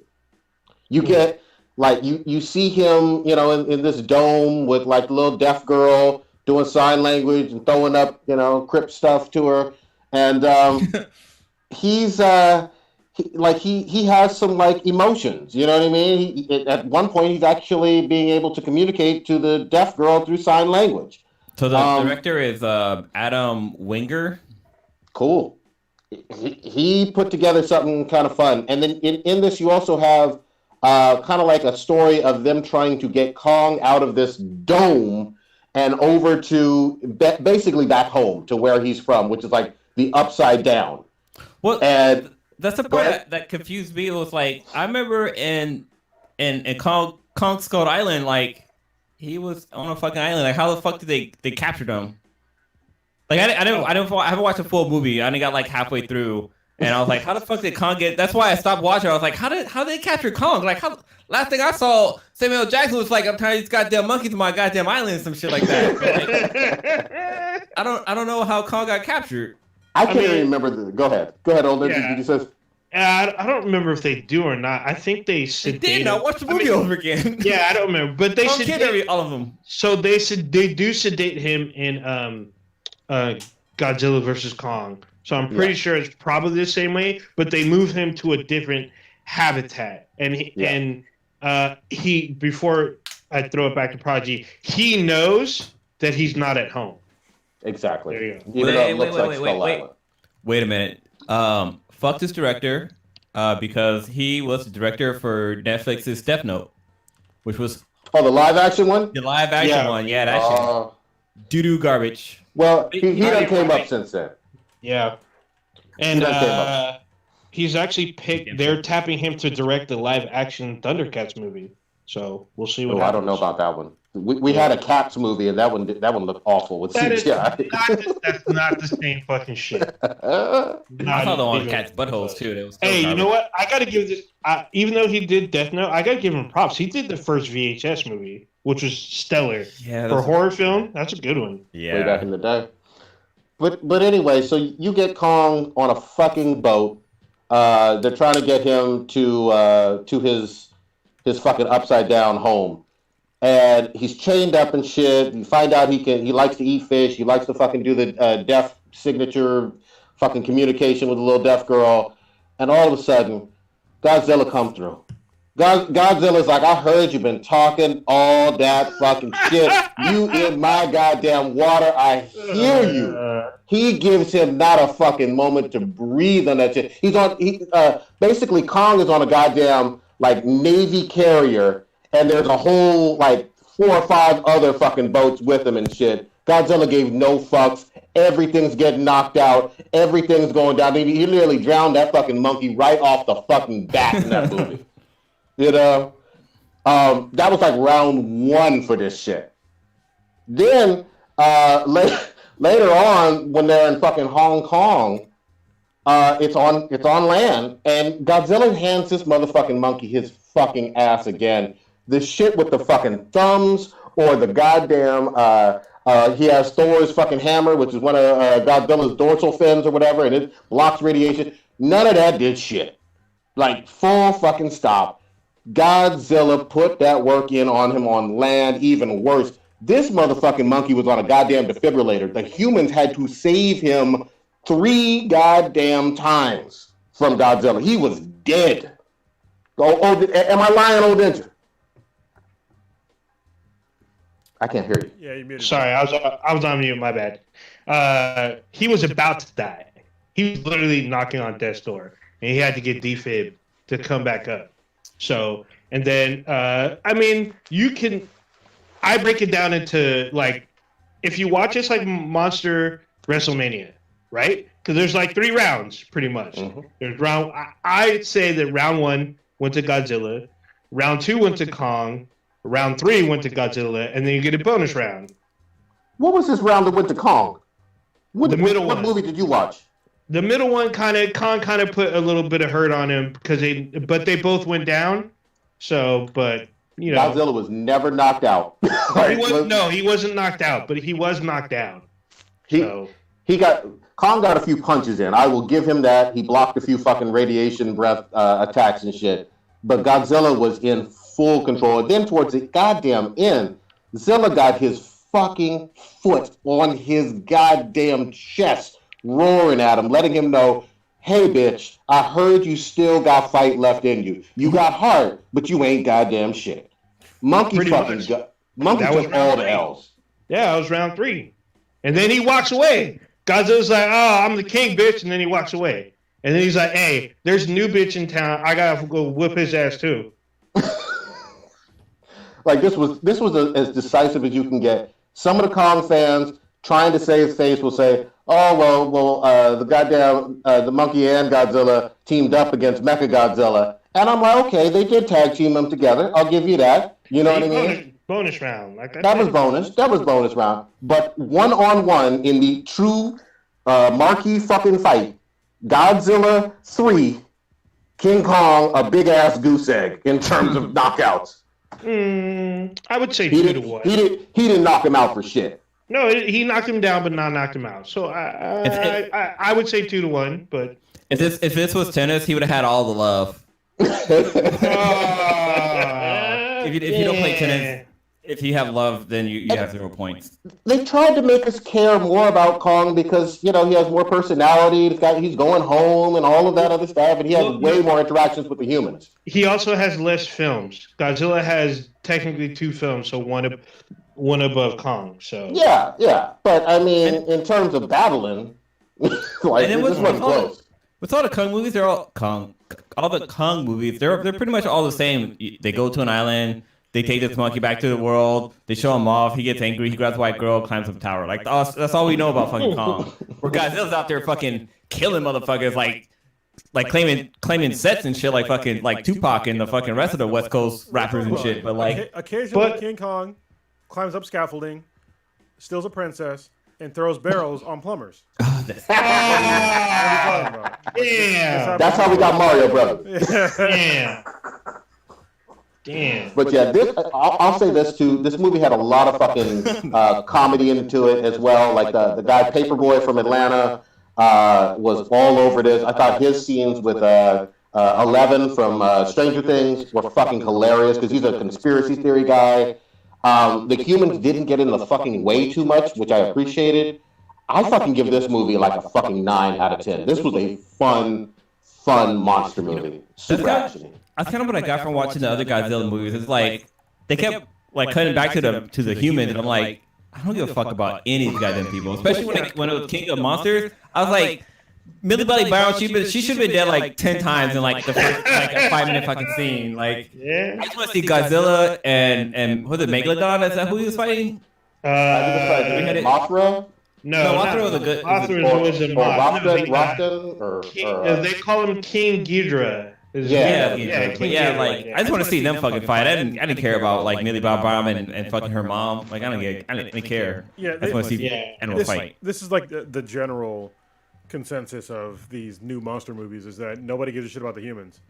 Like, I mean, the humans are fucking stupid in the film. They do stupid shit. They do real stupid shit. They make stupid decisions. They're literally in the way. And even in this, I felt like for the most part, for the first 3/4 of the humans were, or the movie, the humans were tolerable. And then they start doing stupid shit towards the end. I'm just like, fuck. Y'all need to die already. Fucking someone step on them. It's literally like watching like a porn movie and there's like way too much fucking dialogue. Like, get to the fucking like, I don't give a fuck about the dialogue. I don't go, oh, I need to fucking have my pipes checked. Fuck that. Start fucking.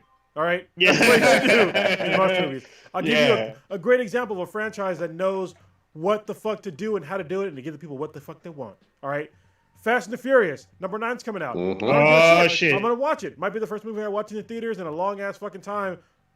But I love all of them because you know what they do? They know the formula. They know what the fuck their viewers want, and they give it to them. This time, they got cars and goddamn magnets. They got flying cars and shit. Yeah, they got magnets fucking pulling up other cars.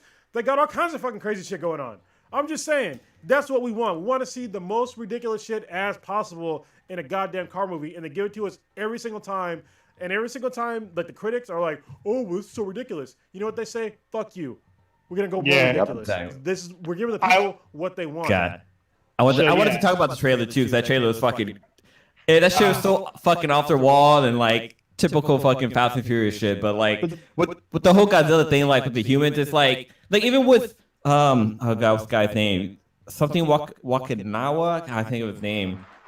Like they made him like the stereotypical like Japanese person who like he's the only one that called him like he didn't call him Godzilla, but he said like the Asian version of saying Godzilla. Gojira. Yeah, and it was like it was so cheesy that they had him say it that way. It was like everybody else called him Godzilla, and he's the only one that called him like Zilla. And it was like that's so fucking weird. Like I don't know, it took it away from me. But then also they have like Zazie Yi in there, and like once again she's playing a Japanese character even though she's Chinese, which is always fucking weird.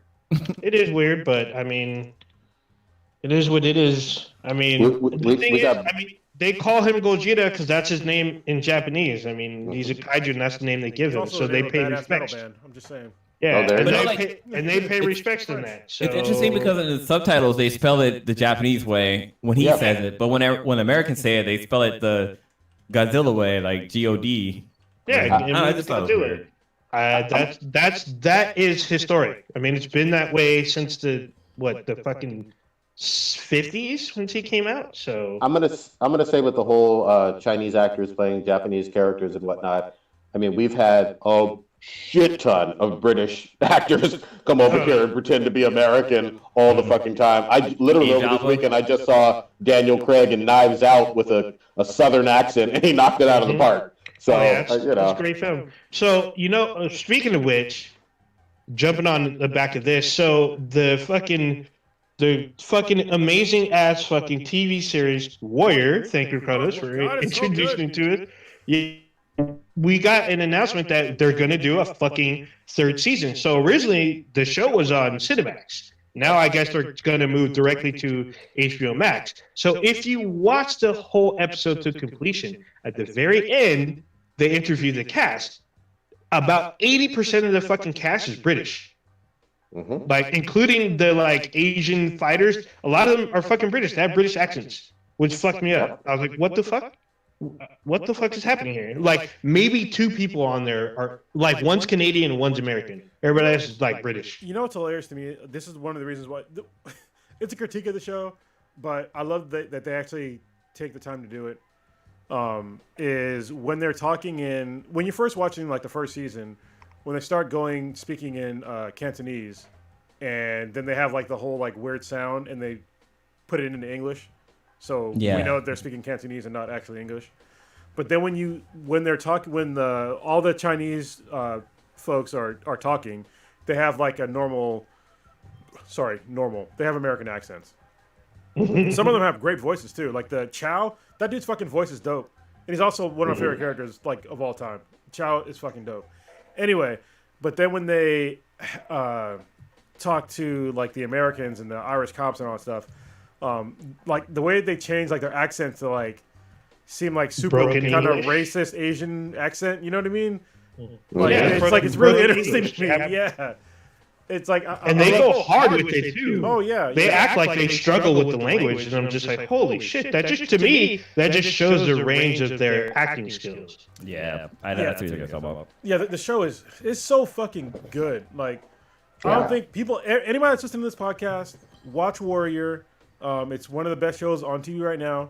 I'm still in like halfway through season 2. But Oh shit! I fucking blazed that yeah. shit. Well, I got a kid, man. So That's season 1. I know, we can't watch but Warrior I was just like, with her around because I was watching. Yeah, I was watching one a day, and I was like, oh, I thought you guys had finished it, so I was trying to catch up because I wanted to talk about it, but I didn't know you didn't finish. I was like, fuck, I'm behind, and these motherfuckers already finished it. Like, what the fuck?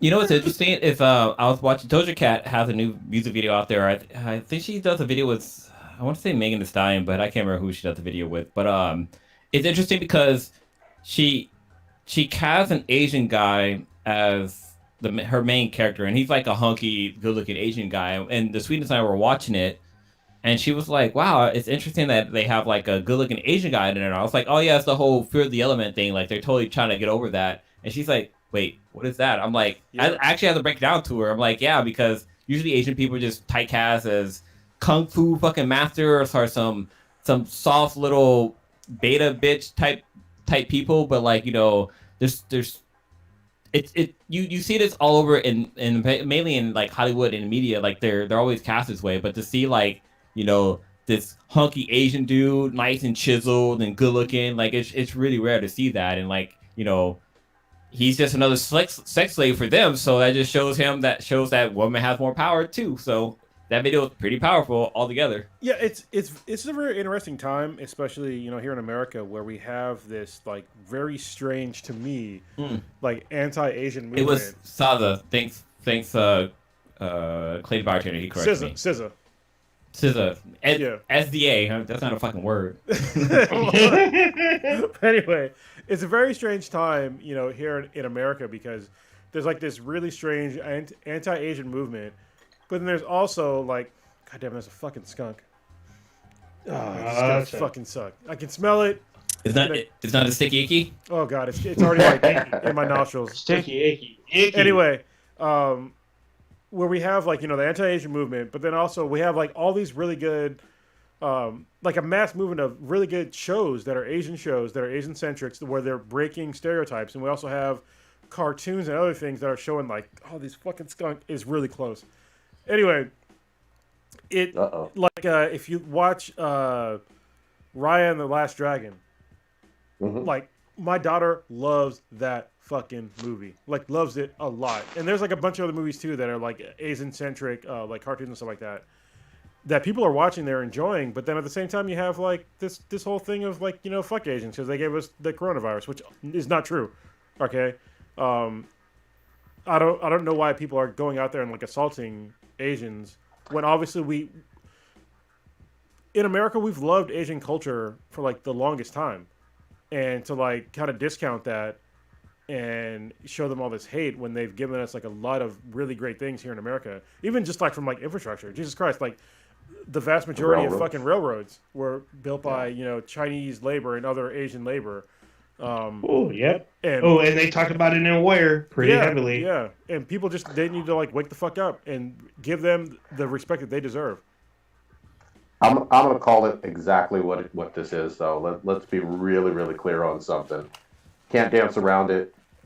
Trump literally kept all the way to the very end till Twitter kicked him off, till he got kicked out of the White House, talking about the China virus and all of that other stuff. Dude, And the Kung flu and he completely normalized that on a literal presidential level. Like, yeah, you know, Fox News People still still- fucking promotes that shit as they the still China virus. the China virus because it came from China. I'm like, well, I want to tell people like, are we gonna call racism the American virus, even though racism is everywhere, but it seems to be prevalent in America? Well, like it was bad, man. I was embarrassed. I saw an article earlier this week. One of my Asian friends on Facebook posted this, but like a motherfucker here in California got a license plate, vanity plate that says, I think it basically said China, or it said China flu for the license plate. And it's like, are you fucking serious? Like, how did they even get to fucking DMV? Like, what the fuck? And like this fucker literally has like a sticker that says Trump 2024, something like that. I don't know, but I was like, this is so fucking dumb. But fuck Fox News. Like, we talked about Fox News earlier, and I wanted to say this earlier, but like, you know, like growing up, I always hear people saying like Fox News is like bad and this and that and this and that. But it sucks because like our local news channel here is Fox News, but it's like Fox, it's KQED Fox, and it's a Fox affiliate. It's a local. But I never separated the two from it. I was like, no, Fox News is good. We have like, you know, we have such and such, blah blah. And like once I learned about Fox News, like the actual like news channel, and I started watching them, I was like, okay, this is what people mean. Like Fox News doesn't make any goddamn fucking sense whatsoever. Like the crazy shit that they post and talk about and this and that, it's like, whoa, this is. Yeah, guys make some of this. I feel like they make some of that shit up, but like they're always like on one side of the fucking arena when they should be like, you know, in the middle. They should be bringing in both sides of the news. Basically. Honestly, they're not even. So recently, Tucker Carlson, like I think it was last week, he was talking about, he gave the whole like white replacement thing on national TV. And it's like, bro, these are literally white nationalists and racist, you know, neo-Nazi and Nazi ideas that this is out of the playbook. That whole like they will not replace. Like he was basically giving the argument of if we have people that are being immigrants into America, they're taking our votes. He means white votes. This is coded language. Yep. They're taking our votes. They're diluting my vote by coming here because he's assuming that every single immigrant that comes here is going to vote Democrat, which is fucking ridiculous because name me a fucking Cuban that's a Democrat. Name me a fucking, you know, there's a whole bunch of groups that are immigrants into America that are staunchly fucking Republican. And so for that dude to come up there and be like, oh, they're diluting my vote and our votes, he just means white votes because he wants them to all vote Republican, which is fucking bullshit. Which, I mean, if you want to vote Republican, it's fine. Like, I don't have a problem with that. But don't sit here and try to use some fucking bullshit codes and say, like, they're diluting my vote. Like, motherfucker, it's literally impossible to dilute your vote. It's one vote, and it's only your one vote. And he even brought up, like, it's you know, my God-given right since America has started that only one vote matters, my vote. And it's like, no, that's not the way that it was when America was first founded. History lesson, you stupid fuck. Unless you own land and were a white man, you didn't have a fucking vote.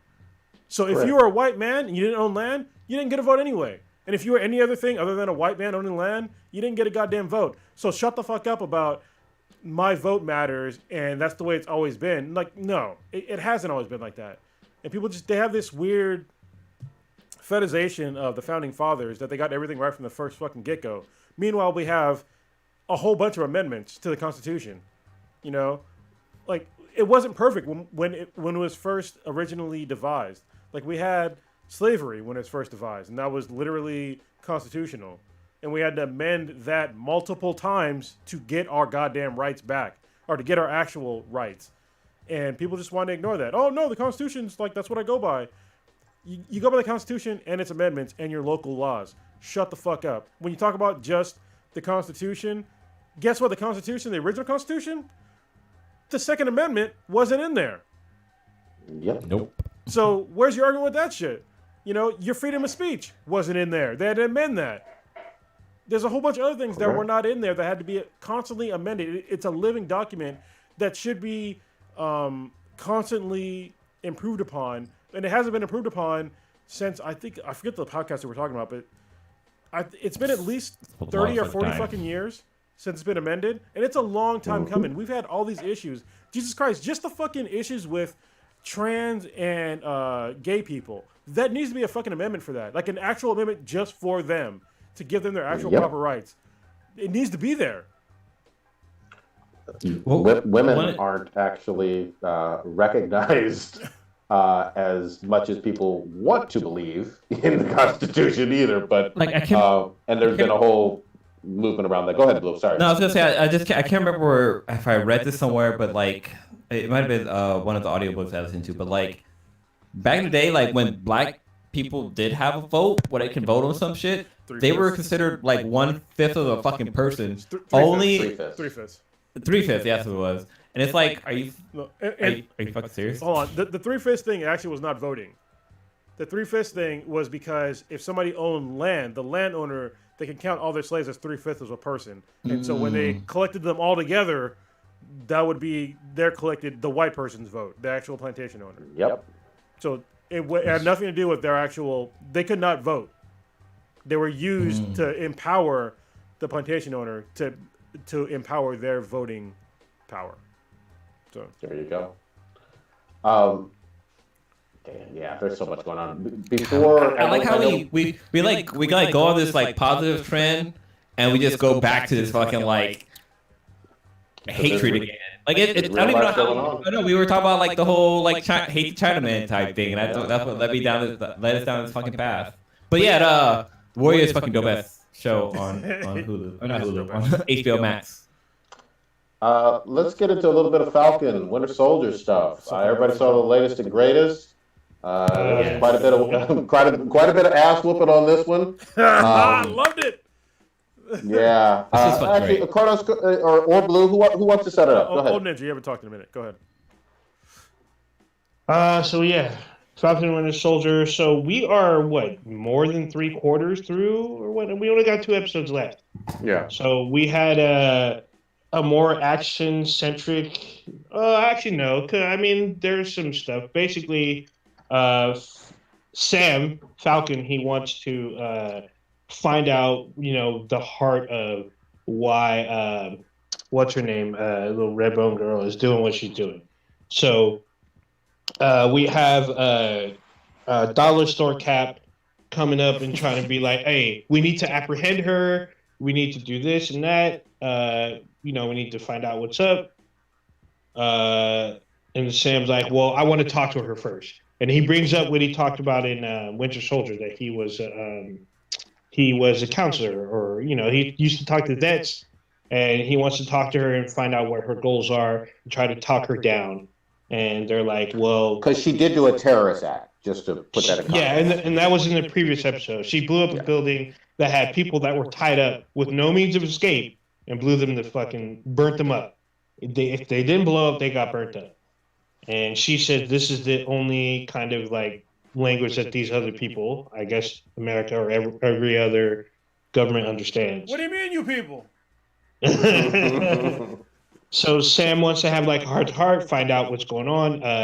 Their trail's kind of gone cold, so they need Zemo to try to go in and pick up the trail. So Zemo, they go to basically her hometown, her homestead, I guess. Start asking around, they're all trying to get to know the people. They're like, you guys are Americans, we're not talking to you. Your kind is basically not welcomed here. Like, we know that you're trying to help, but every time you try to help, people die. We're not trying to get more people die because we're surrounded by children. And then Zemo, slick ass, is like, oh, I'm gonna talk to the kids, find out what's up. So he goes candy as a stranger. It's the kind of candy you smoke from a pipe. So Zemo's talking to the kids, and the kids tell him, their connection, and it's basically a woman that is kind of like a grandmother to the young lady, So they find out where her funeral is because everybody's basically, you know, going to pay their respects, and that's where Sam gets his chance to talk to her, try to talk her down. But then, like, you know, Dollar Store Cap is like, oh no, fuck that. Like, she needs to go down. Like, she blew up these people. I need to be a hero. I need to make a name for myself. Like, I need to go in there. And like, Bucky is like, no, you need to wait. Let Sam do his thing. So like, he's kind of Sam's getting rapport with her, and then all of a sudden he busts in, all right, you need to come with us. Like, she's like, oh, you set this up? You try to get me all gushy and melty, and then you get your friends to beat me up? No. And then, like, she fucking takes off. There's a little fight and shit, and then they're like, oh, what the fuck? Yeah, it's you talk about the whole fucking the what are they called? The girl from Dumalanji. Not yet. No, I haven't talked about the Dora Milaje. So before that, right? No, it happens afterwards. Happens after. So after the fight, you know, they go to like their little safe haven and whatnot. That's when they have a little discussion. They're like, "What the fuck are you doing?" Oh, you missed Dollar Store Cap. You missed some important shit. You missed something important. So what I missed? Well, two things actually. So I forget her name, the red bone chick. She has super soldier serum. Carly? That's it is Carly. Yeah. She has the super soldier serum on her, multiple vials of it. I think at least 6. Oh yeah. Vials on her. She had, I think, 4 left. Is it 6 or 4? I don't know. Whatever. She had a lot. It's definitely she more had than a lot. So, during the fight, Baron Zemo catches up to her as she has the super soldier serum on her. He sees it. He crushes almost all of them, and then the girl Carly escapes.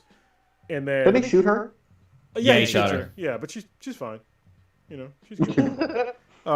But anyway, that's when fake Captain America, I'll call him U.S. Agent. That's who the fuck he is.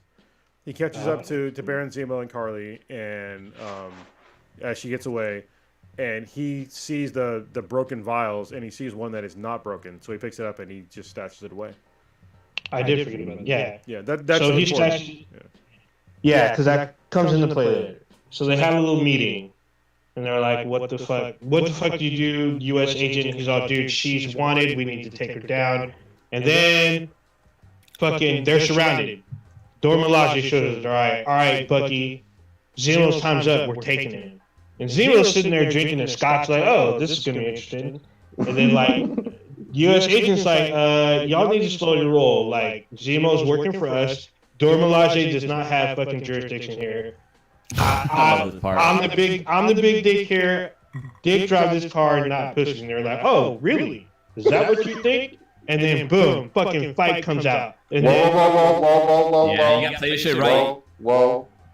Fake Cap put his hands on the shoulder of Dora Milaje. Okoye? Was that one? It's Ayo. Believe it or not. Ayo.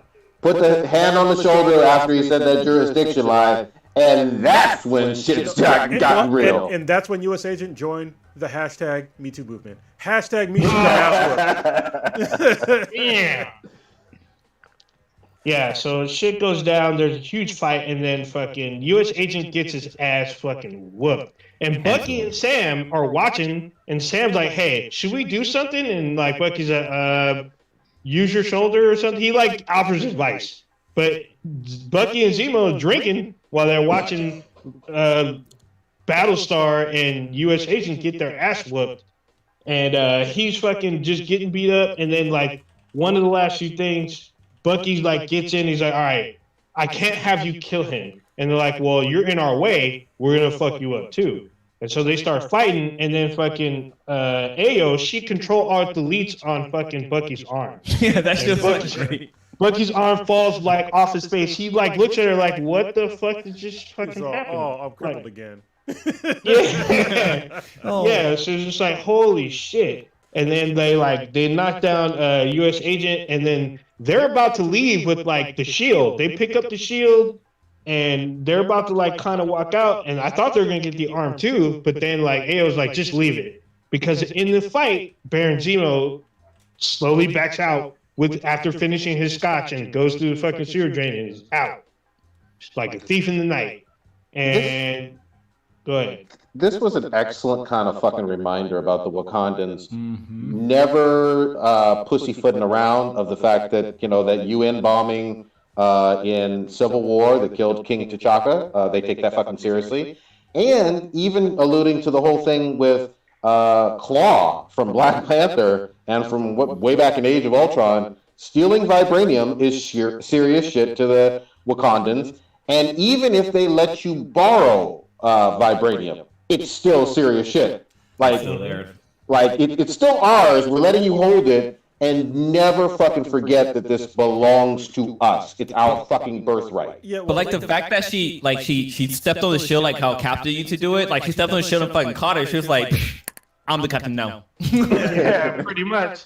I mean, they're about to fucking leave in like fucking Hold on. US agents on Let's the get in here. Hold on. Go ahead, Cornus. yeah. So what's interesting to me is like I like that they're getting more into the Wakandan lore.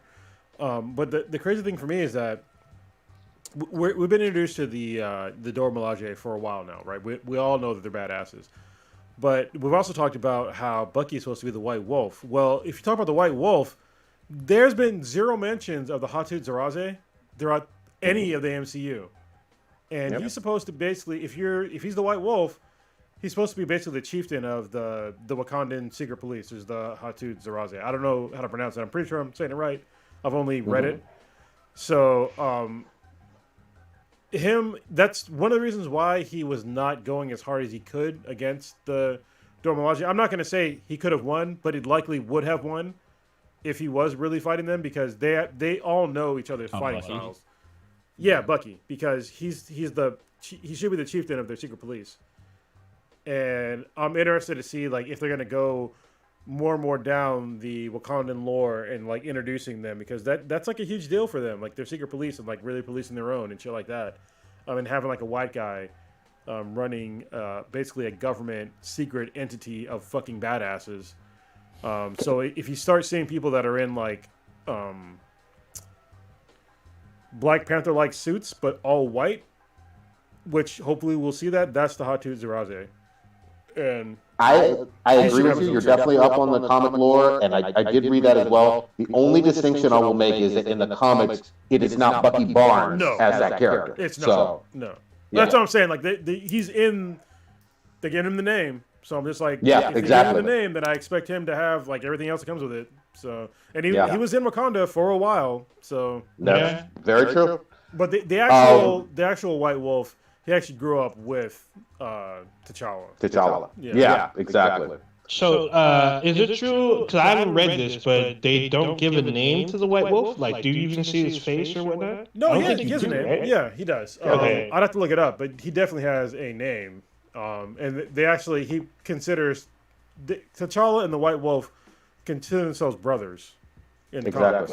So I think even in the Avengers season, animated season that was all in Wakanda War or something, I think he's in there too. But yeah. And you see his face in the comic or no? At some point, I'm pretty sure they do, because a priest was writing the story back then. I'm pretty sure too. Yeah, I'm pretty sure it was Priest who introduced that character, but I'm pretty sure you see his face. I'll look it up real quick, but yeah. So we have the thing. We have the Fallout. Dora Milaje fucking punks Battlestar and the U.S. agent. Bucky gets demasculated, and Zero's in the wind. So wait, you're skipping over one huge fucking part. Basically, knock off Captain America. It's in there fucking crying like a little bitch, saying like, "They kicked my ass." Well, no, it has super serum powers. Yeah, it said they weren't super soldiers, and that's the point. Yeah, he's a little bitch. It was right there. Yeah, that's the point. He got his ass kicked, and he's like, "They weren't even super soldiers, and I just got my ass whooped." And we don't see it, but later on, we pretty much know what fucking happened. So, shit. Exactly right after, there's kind of they're basically on the hunt for Carly again. They don't want her blowing shit up anymore. They want shit fucking happening, and they're basically trying to chase her on. Fucking Bucky and Sam suit up, and like we got Sharon for a little bit, kind of running ops. Just a little bit, and then we get another fight So this is where U.S. agent catches up with Carly. He's like fighting her super soldiers, and then like you see him throwing people downstairs where their backs are getting blown out against the wall. We see him punching like holes through walls or through pylons or whatnot. So it looks like he took the super soldier serum. And we see Sam and Bucky fighting alongside, and they show up, and Sam sees U.S. agent throwing these guys around, and he's like, "Well, what did you do? What happened?" And we see Carly fight Battlestar. She kicks him into a pylon, basically breaking his back, killing him. And U.S. agent sees this, and he loses it. Like, you can see he's out for blood. He's trying to fucking kill everything and everyone in his way. He's trying to go hard, battle everybody. And he ends up getting one of Carly's soldiers out into, like, a town square or whatnot.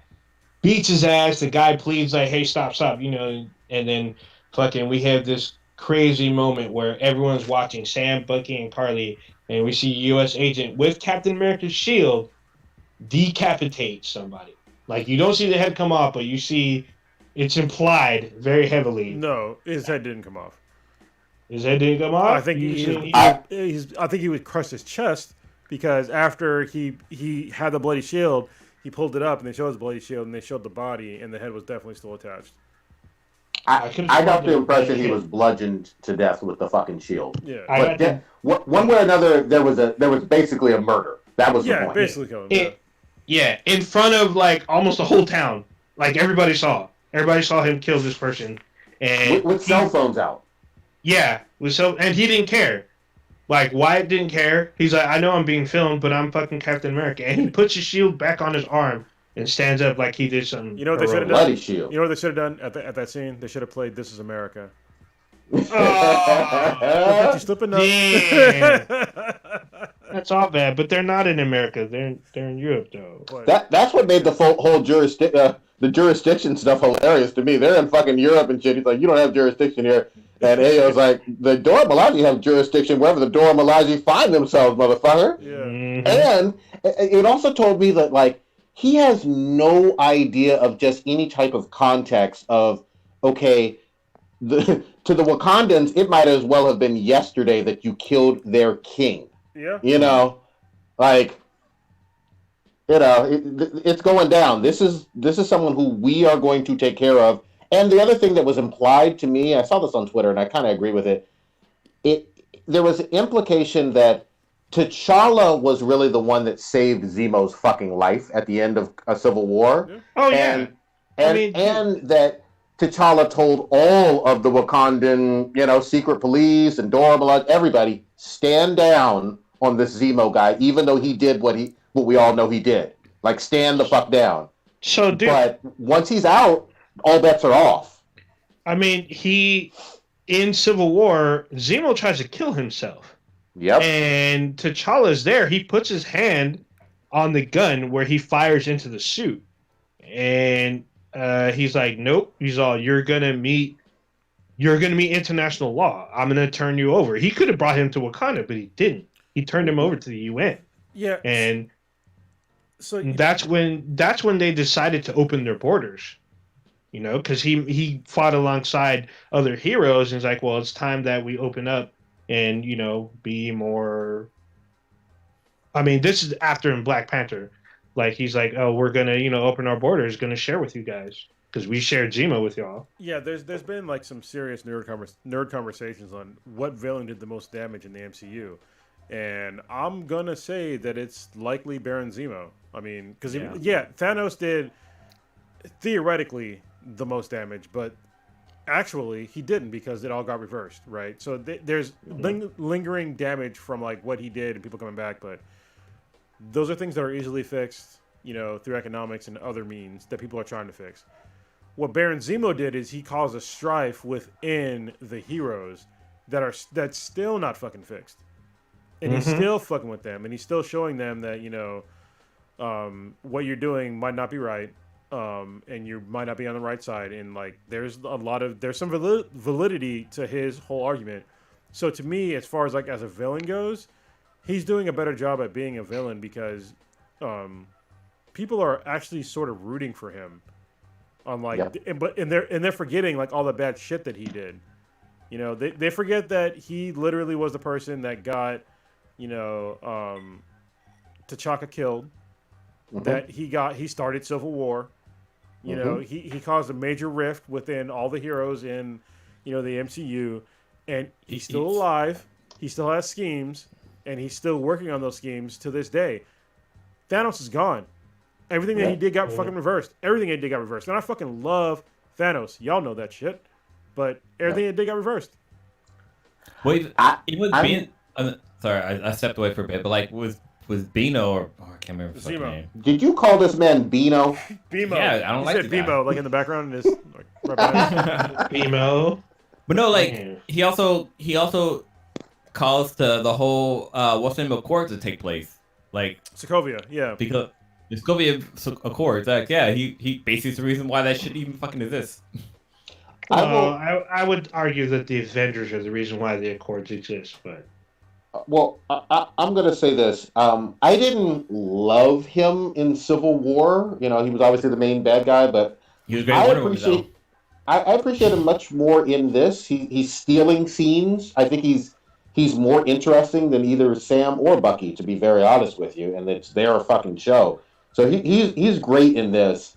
And in terms of Zemo in general, I love, and it was a quick line, but I love when he was just like, you know, when my country got fucking destroyed, you know, there was this one memorial. There's only this memorial left. Did the Avengers even visit? Of course not.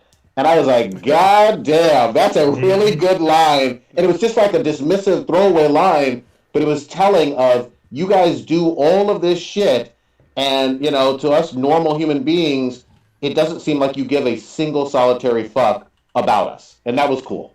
Yeah, the thing about Zemo is he's always trying to remind them that there's collateral damage, and that damage is people's lives. And he's like, you guys keep doing what you're doing, but you don't think about how it affects other people.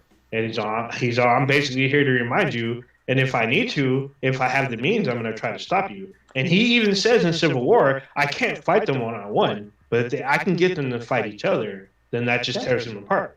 And that's what I did. I love his hatred of even the serum itself. Like when he was squashing those vials, it was like therapeutic for him. He was like, "Die, motherfucker!" You know what I mean? Like, I want all of these serums off of this planet. Fuck every fucking super soldier. I mean, I actually don't like the character. I'm on the other side of the fence. Like, y'all guys think he might be like adding to the show, but like, I actually don't like him at all. Like, I'm not sure if it's the actor, maybe because he was in fucking Wonder Woman and my whole fucking perspective of the person is all fucked up. Wait, who was he in Wonder Woman? Doesn't he play like what's the name of Wonder Woman? 84? No, that's Pedro Pascal. See, that's another. He looks too much like that guy from Wonder Woman. Makes me hate him even more. Blue, you should look up the two actors. They look nothing alike. But honestly, I think they look a lot alike. One of the things that when a person plays a villain really well, you're supposed to dislike them in general. Yeah. Like this is why the person that plays U.S. Agent, why he's so effective. This is how you know that he's a good actor. It's because people fucking hate him, and you're supposed to hate him. But obviously, when I say hate him, don't take your hate to like personally hate the guy, but they're personally hating the actor, which is like, you're doing a good job, man. But stop the death threats and all that shit. You know, it's fucking nonsense. They're acting. It's fictional characters. Well, comic book characters. I'd say one thing. I actually I don't like him just because of his face. Oh, okay. To be honest, he looks like a mouth breather. I mean, I'm still gonna call him Fake Cap. Fake Cap got a more punchable face. I will say that. Zemo is conniving and slimy, but Fake Cap, you want to see him get punched in the fucking face. Yeah, I mean, with Zemo got his own little music video. I mean, Disney or Marvel pulled some shit. Yeah, it's like an hour-long video of him fucking dancing, and everybody lost their fucking minds. They're like, this is fucking what I needed. I mean, it is great because it's a partially deleted scene. Yeah. But I'm like, this is fucking awesome. I mean, it's weird because a lot of people are liking Zemo and hating U.S. Agent. It's just funny to me. It's intentional. That's how the story's gone so far. Yeah. I'm liking that. I'm liking that. I mean, I'm pretty sure there's going to be a point where you're at the end of the series, you're gonna be like, you fucking Zemo, you're a fucking piece of shit. Because he's probably going to pull some shit. I'm We're gonna not ready. I'm gonna say no shade to Carly at all. I mean, it's not that I dislike her character per se, but she doesn't like when she was talking to Sam. It wasn't one of those things where I was like, okay, I really feel her motivations, all that. I was just like, you seem like a very confused terrorist, but I don't know. To me, she's not like stealing scenes as strongly as Zemo or even fake Cap on this show. I'm not on the edge of my seat when she's saying shit. Yeah, and I think even Sam says it a few times that she is confused and she needs guidance, and that's the thing because he says that she's young and that she's confused and she just needs to be on the right path, and shitty things have happened to her. But if he can connect to her, he might be able to pull her out of it. And Fake Cap fucked that up by choosing violence. I will say, and I do, don't get me wrong, I like the show, so don't get all haterade on me. But the stuff with the super soldier serum, to me, seems a little all over the place at times. Like, you have one flag smasher, bullets obviously killed him. You get Carly getting shot and she's healing right away. Now, I realized that with the super soldier serum, there's a healing factor. And there's supposed to be super strength and agility. Yeah, but just I want it to always be consistent all the time. Well, I mean, they're not bulletproof. She got shot once. He got shot multiple times because he was a crappy super soldier. Obviously, he didn't. He could push down telephone poles, but not use the telephone poles to knock the fucking cars away. But whatever. Yeah, and obviously we've seen Bucky and Steve jump out of a fucking airplane that's 20,000 feet in the air. I get that. This is some magical stuff, but. But we've also seen Cap get his ass beat. I mean, Tony Stark left Cap fucking bloody and limping at the end of Civil War. Oh yeah, but Cap was still conscious, alert, even bloodied, but walked away. Yeah, limped away. He didn't walk away. I mean, he kind of limped away, but still. He took his Bucky with the long hair and went home. He did. I mean, you're not. It's like you're not invincible, so I don't see. To me, it feels still kind of on par. I think they're maybe kind of downplaying because they're not really soldiers, so they're getting their ass beat by trained people. But I still feel like it hasn't got to the point where I'm like, this is fucking stupid. Like, no. To me, I feel like, this seems to be fairly on par with some of the MCU films. So at least for me. Yeah. Well, one funny thing I haven't seen anything that I'm like, this is fucking super inconsistent. One interesting thing I kind of want to break up is that. So, if you didn't know my son, his name is Sebastian, and the actor who plays Bucky, aka the Winter Soldier, his name is Sebastian as well. And I kind of want to start calling my kid either Bucky Blue, or call him little Winter Soldier. There you go. Goddamn. You sure you want to do that? All right. I don't know. I mean, he has. Well, right now he has good hair. Baby's hair fucking changes. Yeah, I thought that my youngest was gonna have straight hair forever, and then all of a sudden, I'm just like, all right, that's happening. Yeah. And her skin got crazy dark. Well, not crazy dark, but it got way darker than when she was born.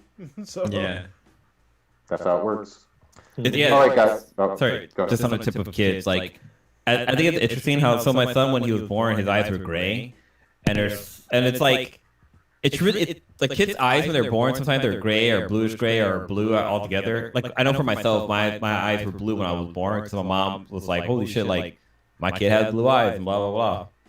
But the fact that his eyes are changing colors, like what the fuck? This is some. Are you a mutant? What the fuck's going on here? And they have. But it's interesting how kids when they're born they're a certain way, but then that's not them. That doesn't represent them, and they slowly start changing into the kid they eventually become. Also, the wonky eyes too. I don't know if any of your kids have had wonky eyes, but it's when they're born, their eyes are fucking crazy wonky, and then all of a sudden they get to normal, human focusing and not being fucking independent of each other and shit. So yeah. Sometimes when I'm talking to him, his eyes just get fucking cross out of nowhere. I'm like, what the hell? I don't say I shake him. I'm like, hey, are you okay, little dude? Prodigy, what are you trying to say? I'm trying to say, I think it's getting a little late. Let's go ahead and wrap it up, guys. Yeah, someone's that. Oh, okay. Yeah. Olden, what you got popping this week? You're on mute? What the Yeah, fuck? you're definitely on mute. My bad. Yeah, I muted myself because there's a little bit of background noise with me. Yeah, I'm probably gonna go out and venture out just a little bit. I'm gonna probably do dinner at this barbecue place on Santana Row. You know, it's not Santana Row. It's in the Silicon Valley area. It's just like really kind of ritzy spot. But there's a barbecue spot that opened up like a year and a half ago, and during COVID or during the pandemic, even though we're still in it. It was kind of like shut down a little bit, but they're opening up, and so we're going to be social distance there. So I'm going to go give me some barbecue.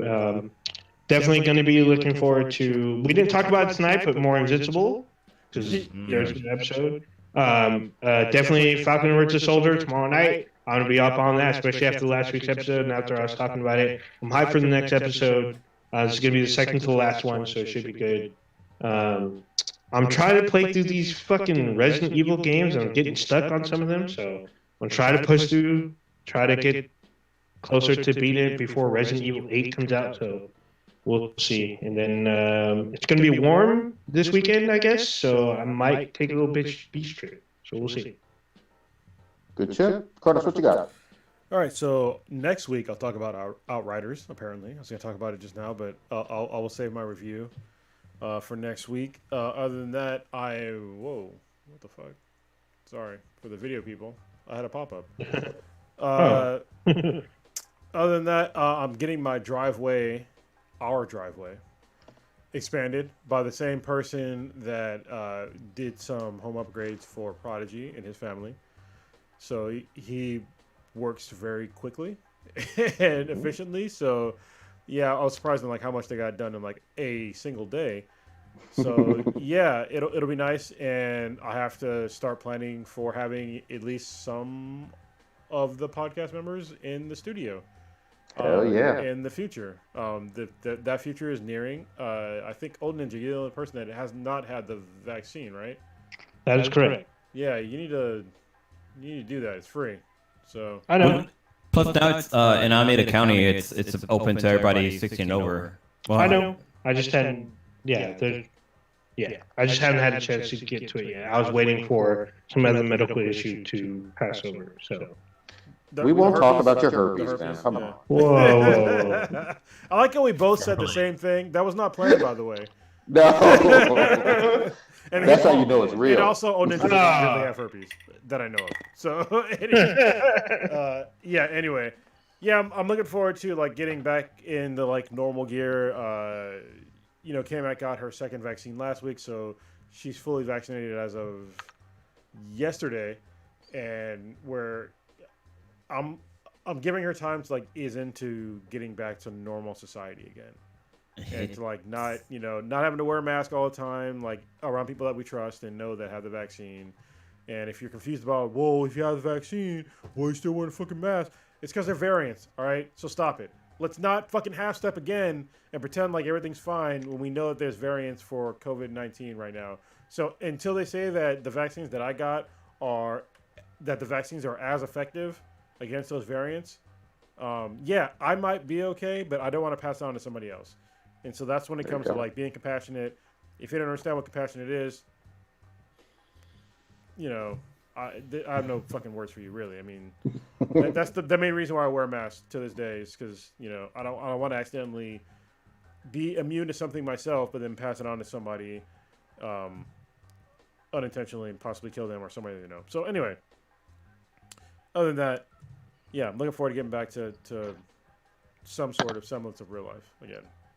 Oh, and this week was also a shitty week because one of my coworkers died when I was as we were working, and it was fucking crazy. So I'll give an RIP to Mark Morris, who died, and literally it was really weird because I signed into work as normal at like 7 a.m. I think it was on Monday.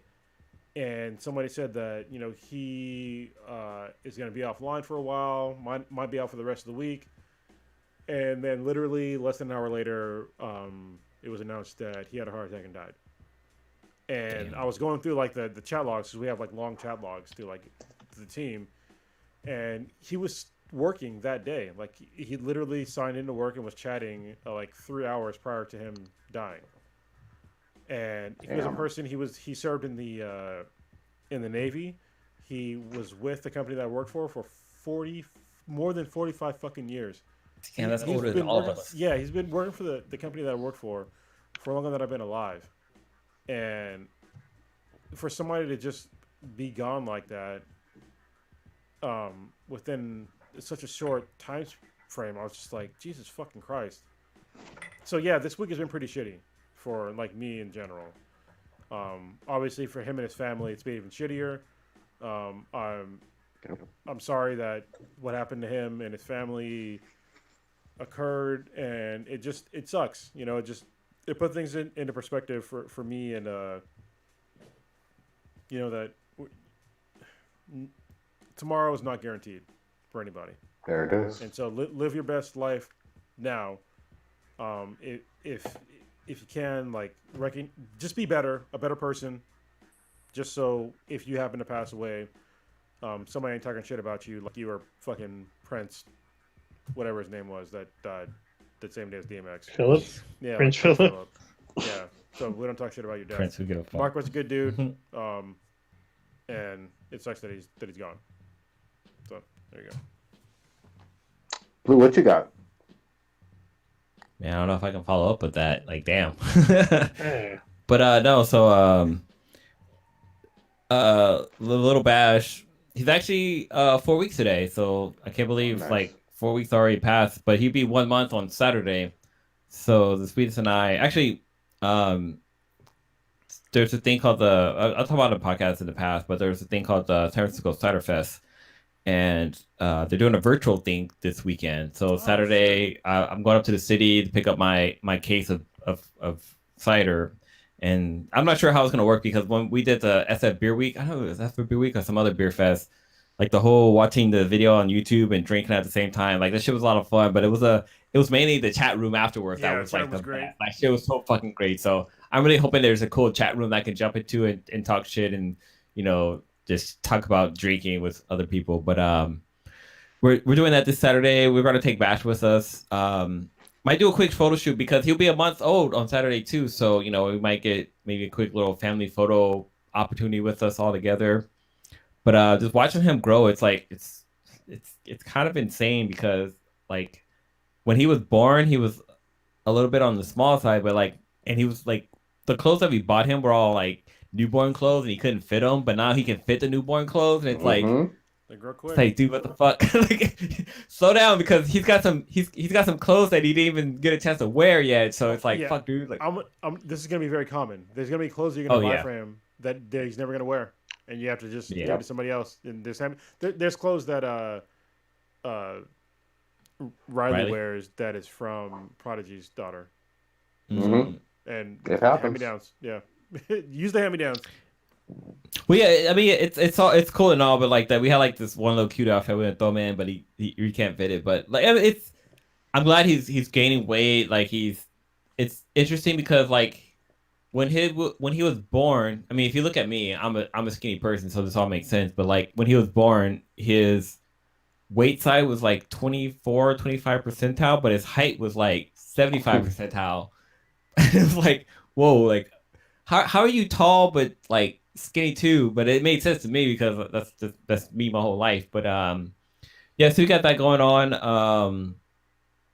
Actually, there's a new dispensary out in Oakland called it is called Lily Hill, and one of my friends, she works there, and I stopped by there today, and like, you know, their new shop, they're off of Park Street, and they have a pretty cool setup going there. So if you have a chance to go in there, check them out, check out some of their supplies. Like a lot of their people in there are very knowledgeable, and I know I bought some pretty cool stuff. Like they have this one Doja, almost like Doja Cat, but it's kind of their flagship cannabis that they have. And like I bought their hybrid of mimosa, which I'm gonna try out. It's been a while since I smoked a little bit, but since Bash is here, you know, I need to relax a little bit more. But So I'm gonna give a weird tip. As long as one of you is sober, okay? So only do this Oh yeah. if your other person is sober. Get high Yeah, and play she with your doesn't. kids. Yeah, the Swedish doesn't partake in any of Yeah. this. So have fun. These Get high and play with your devil's kids. this devil's tobacco.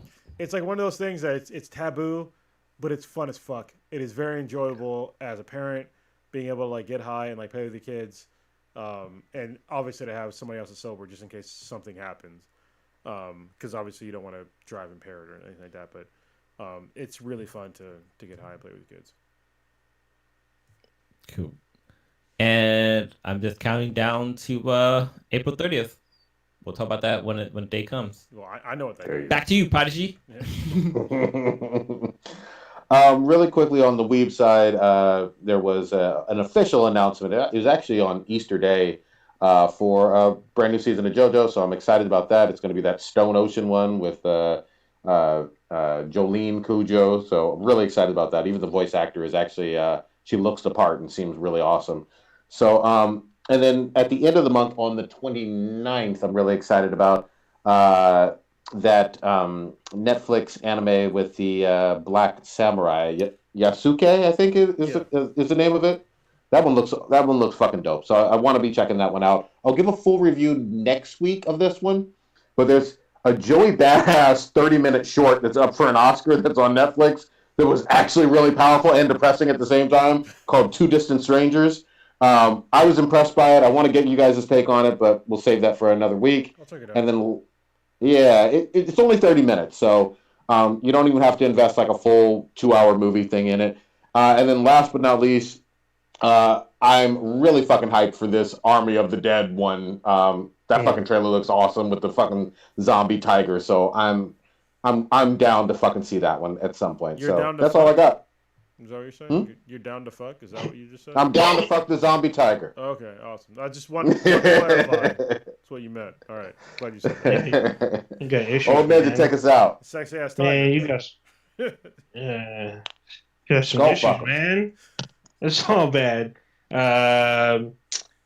Oh, we didn't talk. Nobody's watching the Pacific Rim one, huh? I guess not. The that anime, I heard some Yeah. mixed things, but I'll check it out. Yeah, it's called Pacific Rim Black on Netflix. So, yeah, I haven't seen it yet, so I want to check it out. Maybe we'll review it next week. But Is it like Bible Black though? Or... No. No. so you just experienced I like this. the Thankers podcast on the internet. Check us out anywhere and everywhere with B the BTI. That's at BTHANBTI. Anywhere you listen to podcasts, everywhere you listen to podcasts on Amazon. We have an app on there to let you know when we go live. Check out our official website, BitHatProductions.com/BTI. Also, you can email us at BTI@gmail.com, and then we have a Discord server. You can go on there, email us, ask for the invite, get you in there. Check it out. Caligula cum shots. Baba Black is the gateway to Futanari. Just saying. Skate. You think you might not like it, but you might. You might. And then Futanari is a gateway to live action Futa. Huh, probably. How dare you? How dare Yeah. Right. How can you guys not? How can I think these guys look alike? I'll bring back the fucking video. Yeah, they don't look alike. At all. It's Jesus Pedro Christ. Pascal versus Baron Zemo. Pull it back up, Blue. Pull that thing back They look up. alike. Are you looking at it right now? Look at Pedro Pascal's nose, and look at the other guy's nose. Like, are you serious? You think they look alike? Even if their eyes are fucking way different. Everything about them is different. Nah. Their skin tones They kind of look- the same. They look alike. I'm sorry. They look alike. How dare you? We got to end this. Yeah, I disagree. I'm saying. I disagree, and I'm saddened that you think that they look the same. I'm just saying. Anyway,